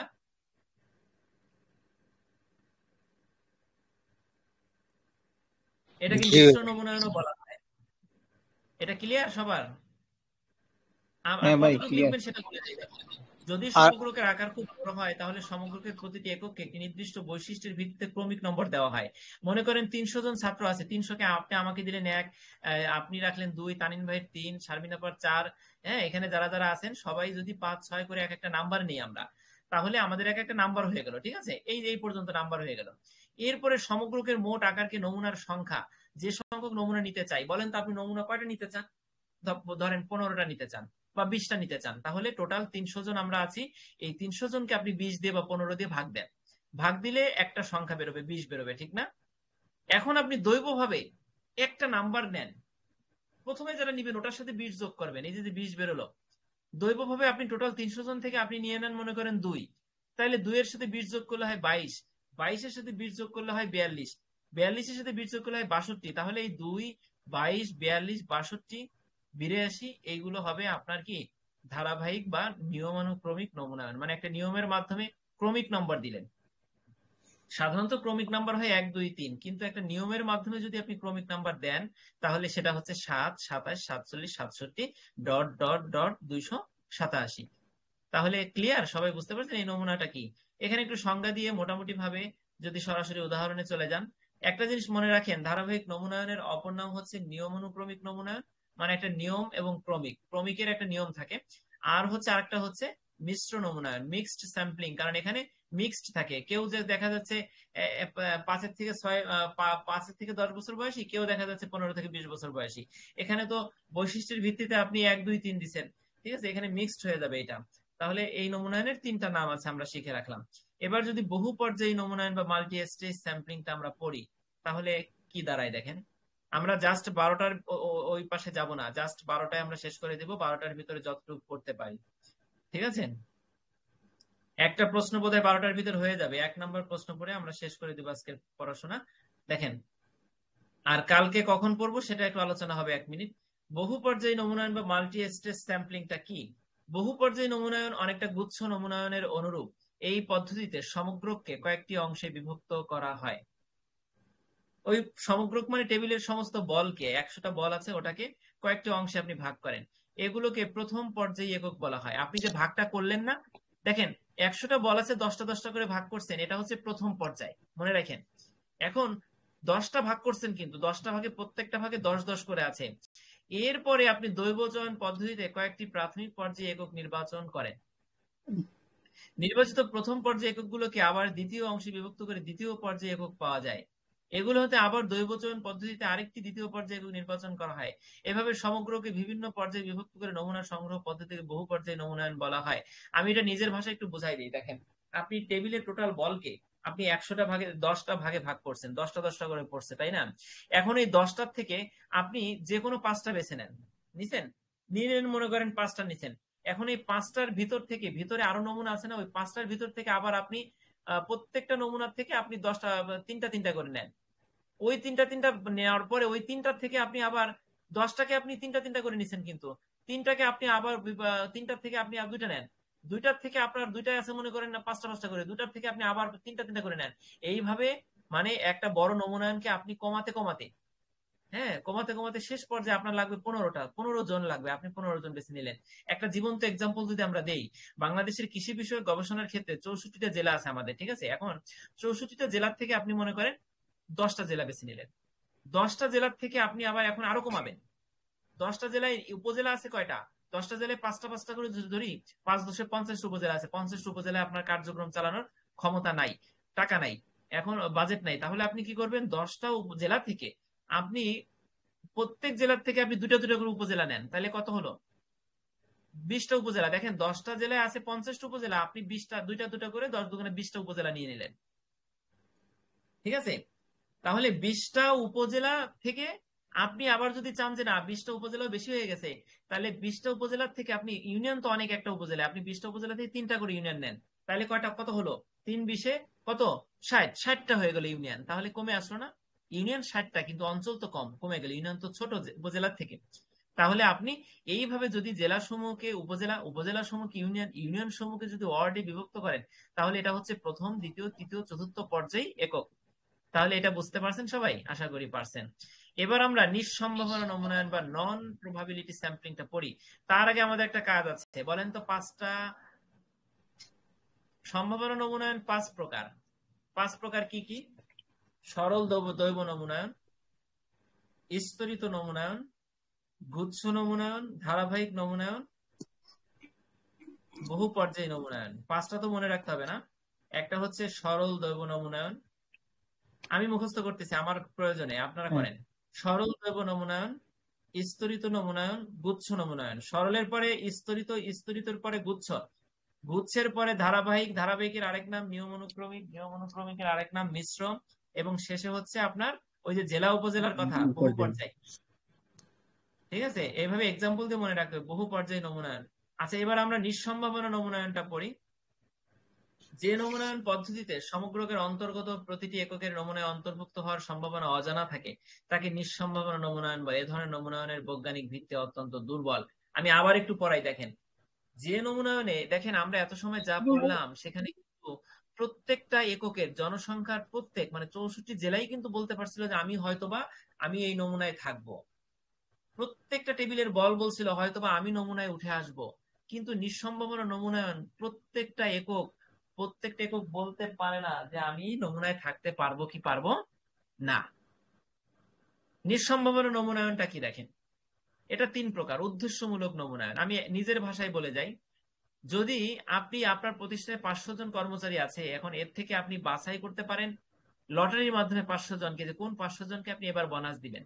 যদি আপনি লটারির মাধ্যমে বেছে নেন, তাহলে সেটা হচ্ছে উপরের ওই যে সরল দৈব নমুনায়ন, মানে সম্ভাবনা নমুনায়ন। 500 জনের সবাই বলতে পারে হয়তো আমি লটারিতে চান্স পেয়ে যাবো এবারের বোনাস পাওয়ায়।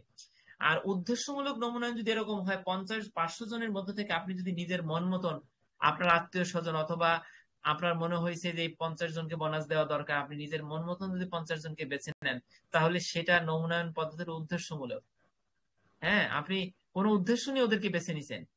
এটার বৈজ্ঞানিক ভিত্তি কেন দুর্বল বলছে, কারণ এখানে তো ভাই বৈজ্ঞানিক কোনো পদ্ধতি অ্যাপ্লাই করেন না, নিজের মন মতন নিছেন। মনটা তো আর বৈজ্ঞানিক পদ্ধতি বেছে নিতে দিবে না আপনাকে।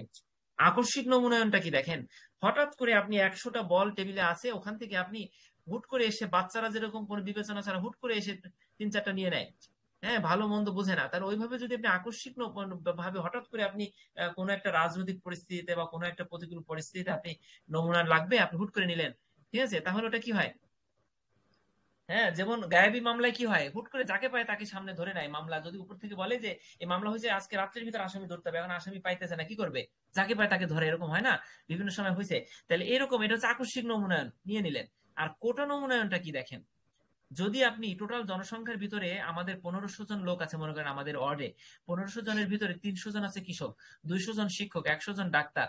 এখন এই যে 600 জন, এর ভিতর থেকে আপনি 300 জনের ভিতর থেকে যদি আপনি বলেন যে 300 জন কৃষক আছে, ওখান থেকে কৃষকদের 300 জনের ভিতর থেকে আসতে পারবে টোটাল 30 জন, কোটা 30টা। যদি বলেন 200 জনের ভিতরে কোটা 20টা। যদি বলেন ডাক্তার 100 জন, এরা খুব মেধাবী, তাহলে এদের থেকে কোটা আমরা নিব, জান 50টা কোটা এদের। তাহলে তো আপনি কোটা দিলেন, কোটার ভিত্তিতে আপনি বেছে নিলেন। এখানে কিন্তু এটাও কিন্তু বৈজ্ঞানিক ভিত্তি দুর্বল, কারণ কোটাটা কিন্তু আপনাকে কাউকে না কাউকে বাদ দিয়ে আরেকজনকে নেওয়া হচ্ছে, ঠিক আছে। তাহলে এই 3টা নমুনায়নের সংজ্ঞাটা কি দেখেন, যে নমুনায়ন পদ্ধতিতে গবেষক উদ্দেশ্যমূলক ভাবে তার পছন্দ অনুযায়ী সমগ্র ক্ষেত্রে নমুনা বেছে নেন, তাকে উদ্দেশ্যমূলক নমুনায়ন বলে। যেমন এক্সাম্পল হিসেবে আমি যে 500 জন শ্রমিকের কথা বলছি সেটা লিখবেন। এই উদ্দেশ্যমূলক নমুনায়নকে আবার কি বলে জানেন? বিচার ভিত্তিক নমুনায়ন বলে, জাজমেন্ট স্যাম্পলিং বলে। এবার আমরা আকস্মিক নমুনায়ন যদি পড়ি, অ্যাক্সিডেন্টাল স্যাম্পলিং যদি পড়ি, যে পদ্ধতিতে গবেষক বিশেষ কোনো নিয়মের অনুসরণ না করে হঠাৎ কোনো পরিস্থিতি সামনে রেখে তাৎক্ষণিকভাবে যাকে পান তাকে নমুনা হিসেবে বেছে নেন, তাহলে সেটা হচ্ছে আকস্মিক নমুনায়ন। যেমন এই যে এক্সাম্পল যেটা দিছি সেইটা। কোটা নমুনায়নটা কি দেখেন, কোন সমগ্রকের বিভিন্ন বৈশিষ্ট্য যেমন লিঙ্গ, পেশা, আয়, ধর্ম ইত্যাদি, যে কোটা আমরা কোটা বলি না, আদিবাসী কোটা, মুক্তিযোদ্ধা কোটা, অমুক কোটা, তমুক কোটা, এইসব কোটার ভিত্তিতে যদি আমরা বেছে নিই, তাহলে সেটা হচ্ছে কোটা নমুনায়ন। ওকে, তাহলে প্রথম প্রশ্নটা আমাদের খুব ভালো করে হয়েছে, আশা করি আমরা লিখতে পারবো পরীক্ষা আসলে। এবং শুধু এই প্রশ্নটা বড় মার্কে আসলে না, যদি এটাকে ছোট ছোট অংশে বিভক্ত করে আসে, তাহলে আমরা লিখতে পারবো আশা করি। কি তামিম ভাই, রিদওয়ান ভাই, শারমিন আপা, নাসির ভাই অনেকদিন পরে আসছেন, জুলাস ভাই, আমিনুল ভাই, পুতুল আপা, ইনশাআল্লাহ ভাইয়া। পারবেন না? আচ্ছা, পারবো ভাইয়া। চঞ্চল বুঝতে পারছেন? জয়াদি বুঝতে পারছেন? ভাইয়া বুঝতে আচ্ছা, পারছি। থ্যাংক ইউ লতিফ ভাই, thank you so much, join হয়েছেন আমাদের সাথে। বেলাল ভাই, ফরহাদ জি, ভাই, বুঝতে পারছি ভাইয়া। আনসার ভাই, কেমন হচ্ছে আপনাদের পরীক্ষা? খালিদ ভাই অনেকদিন পরে জয়েন হলেন। রাশেদ ভাই তো বই সব শেষ আমাদের সাথে সাথে। রানা ভাইয়ের সাথে অনেকদিন পরে দেখা হলো। মার্জিয়া আক্তার, আপনি নতুন, থ্যাংক ইউ আপা। হোসনে আপা রেগুলার থাকে আমাদের সাথে, কিন্তু কথা বলে না। স্বাধীন ভাই রেগুলার। সুমন ভাইকে অনেক ধন্যবাদ। ঠিক আছে, তাহলে আমরা কালকে কয়টায় পড়তে পারি বলেন? আমি কিন্তু 10টার পরে আমি ব্যস্ত হয়ে পড়বো, আমার কিছু কাজ থাকে, আমি 10টার আগে আমার শেষ করতে হবে, ঠিক আছে। আমরা বোধহয় বলছিলাম টেলিগ্রাম গ্রুপে যে 10টা, 10:30 থেকে 12টা পর্যন্ত ক্লাস, এটা বলছিলাম। আপনারা বোধহয় শুক্রবারের দিন আমার এই মেসেজটা পাইছিলেন। কিন্তু তাহলে আমরা একটু সরে আসতেছি ওই সিদ্ধান্ত থেকে, 10টার পরে নিতে পারবো না। কারণ হচ্ছে এই যে মোবাইলের যে সমস্যা, স্পিডটা খুব কম পায় গাজীপুরে, এখানে আমাদের এলাকায় সমস্ত সিমে এরকম মাঝে মধ্যে সমস্যা হয়, ঠিক আছে। আমার 2-3টা সিমে আমি ইউজ করি, ঘুরাই ফেরাই নেট থাকে, কিন্তু মাঝে মধ্যে প্রবলেম হয়। এই জন্য বোধহয় 10টার আগে শেষ করতে চাচ্ছি। তাহলে কয়টায় আমরা শুরু করতে পারি বলেন? কালকে আমাদের স্যারের তো একটা ক্লাস আছে না ভাই? হ্যাঁ, কালকে আমাদের আবার 9টায় ক্লাস আছে, 9:30 না 9টায়, তাই ভাই? 9টায় সম্ভবত। হ্যাঁ, 9টায় বলছিল স্যার আমাকে, 9টায় ক্লাস আছে। আমরা তাহলে 9টার থেকে 10টা তো পারবো না, বা 10টা, 10:30 বেজে হুম যেতে পারে, ঠিক না? হুম হুম 10টা বেজে যাবে। তাহলে হ্যাঁ, তাহলে বেজে যাবে। তাহলে 9টার আগে শেষ করতে হবে আমাদের পড়া। তাহলে আমরা কি কালকে মাগরিবের পর মাগরিবের আজান দেয় 6:30টায়, নামাজ পড়তে পড়তে 7টা, আমরা কি জাস্ট 7টা থেকে 8:30 পর্যন্ত পড়তে পারি? অনেকে অফিসে থাকেন, বাইরে থাকেন, কিন্তু আসলে কিছু করার নাই, ওই সময়টা দিয়ে আমাদের কালকে পড়তে হবে। 9টায় মেইন ক্যাম্পাসের স্যার ক্লাস দিবেন, ঠিক আছে। তাহলে উনি আমি কি হ্যাঁ ভাইয়া, 7টা থেকে পারবো 8টা নাকি? ইনশাআল্লাহ। ইনশাআল্লাহ পরের দিন, পারবো। ঠিক আছে। তাহলে যারা পারবেন না তারা একটু চেষ্টা করেন, আমাদের সাথে সবাই থাকার চেষ্টা করেন। আমরা জাস্ট মাগরিবের পর 7টায় ঠিক আছে। এরপরে আরেকটা জিনিস বলে ঠিক রাখি, আছে যদি ভাই। আপনারা চান যে 7টা থেকে 8টা, সাড়ে 8টা পড়ার পরে আবার আপনারা রাত 10টা বা 11টায় জয়েন হতে চান, তাহলে আমাকে টেলিগ্রামে মেসেজ দিবেন। অন্তত 2-3-4 জন মেসেজ দিলে আবার 10:30টার পরে আবার জয়েন হলাম, ঠিক আছে, আবার পড়লাম, ঠিক সমস্যা নেই। আছে। তাহলে এ পর্যন্তই থাকলো। তাহলে আর কেউ কিছু না বললে আমরা রেখে দিই। কি আমিনুল ভাই? কালকে সকাল দুপুর ঠিক আছে সারাদিনে কোনো পড়ার সুযোগ সারাদিনে করা যায় কিনা? সারাদিনে তো সারাদিনে তো অফিস আছে অনেকের, আমরা তো সবাইকে নিয়ে পড়ি। তানিম ভাই, সবার কালকে মানে আবার রবিবার দিনে না? দিনে হবে না? হ্যাঁ হ্যাঁ, দিনে সবার অফিস আছে তো। যদিও আমি দিনে দিনে আমি দুপুরের পর থেকে আমি ফ্রি আছি, ঠিক আছে, কিন্তু আমিও পড়বো না, আমি আপনাদের নিয়েই পড়বো, আমি অন্য কাজে ব্যস্ত থাকবো। তাহলে ইনশাল্লাহ শোনেন, আর বৃহস্পতিবারের দিন আমি ছুটি নিব। বৃহস্পতিবারের দিন সারাদিন মিনিমাম 4 বার, ঠিক আছে, 4 × 2 = 8 ঘন্টা স্টাডি হবে ইনশাল্লাহ। আপনারা সবাই থাকবেন সারাদিন। তাহলে ওকে। ইনশাল্লাহ কালকে মাগরিবের পর 7টায়। ওকে। ভাইয়া রাতের টাইমটা কি তাহলে চেঞ্জ হচ্ছে? ভাইয়া জি, রাতের টাইমটা কি চেঞ্জ হচ্ছে তাহলে? হ্যাঁ হ্যাঁ, চেঞ্জ হচ্ছে বলতে রাতে কি, যে 10:30 থেকে বসবেন বলছেন? না না না, কালকে আমাদের মেইন ক্যাম্পাসের স্যার 9টায় ক্লাস নেবেন, এই জন্য সন্ধ্যায় 7টায় দিছি, ঠিক আছে। আর হচ্ছে রাতের 10:30টার টাইমটা থাকবে, তবে চেঞ্জ হয়ে 7টায় আসছে, প্রতিদিন 7টাই হবে। 10:30টায় দ্বিতীয় সেশন থাকবে, যদি কেউ পারেন জয়েন হবেন। সেটা হচ্ছে অনেক সময় আমার নেটের সমস্যা হবে 10:30টার পরে, নেটের সমস্যা হলে ক্লাস করতে পারবো না, এই জন্য 7টায় নিয়ে আসছি, বুঝছেন। আচ্ছা। না ভাই, এই সাবজেক্টে হচ্ছে যে আমার খুব টাইম লাগছে, বলছে আমার খুব প্রবলেম হচ্ছে এই সাবজেক্টটা নিয়ে, একটু ভয় আছে। না, কোনো ভয় নাই ইনশাল্লাহ। আমি আশাবাদী শতভাগ যে আপনারা যদি সবাই থাকেন, আমি যদি 5টা প্রশ্ন লিখি, আমার যদি 5 সেট প্রশ্ন লেখা হয়, তাহলে আপনারা যারা আছেন আমি প্রত্যেককে সেইভাবে চেষ্টা করব 90 থেকে 95 ভাগ আপনাদের বোঝাই দিতে পারবো। বাকি 5% কিছু কিছু প্রশ্ন আছে আমি নিজেও বুঝি না, ওই প্রশ্নগুলো কিভাবে মনে রাখবেন পরীক্ষার হলে সেই টেকনিকটা আপনাদের আমি শিখাই দিব, ঠিক আছে। 5% টেকনিক আমার শেখা আছে, ক্লিয়ার? তাহলে আমি আশা করি 100% আপনাদের 80 মার্কের অ্যান্সার আমি করার চেষ্টা করবো। আমি আশাবাদী 80 মার্কের অ্যান্সার করে আসবো। তবে আমার ভয় লাগে যদি কোনো অঙ্ক যেটা আমি করবো না সেটা যদি এসে যায়, তাহলে হয়তো পারবো না, কারণ নকল তো করবো না। কাজে ওই অঙ্কটা মিস গেলে মোটামুটি ফেল করবো না আমরা কেউ। 80-র ভিতর 50 পাবেন আপনি, এই নিশ্চয়তা থাকবে যদি আমাদের সাথে পড়েন। আমরা একটু বেশি পড়বো এবার, মানে ডাবল ট্রিপলের পাশাপাশি 1 স্টারটাও আমরা ভিতরে ইনক্লুড করছি, ঠিক আছে।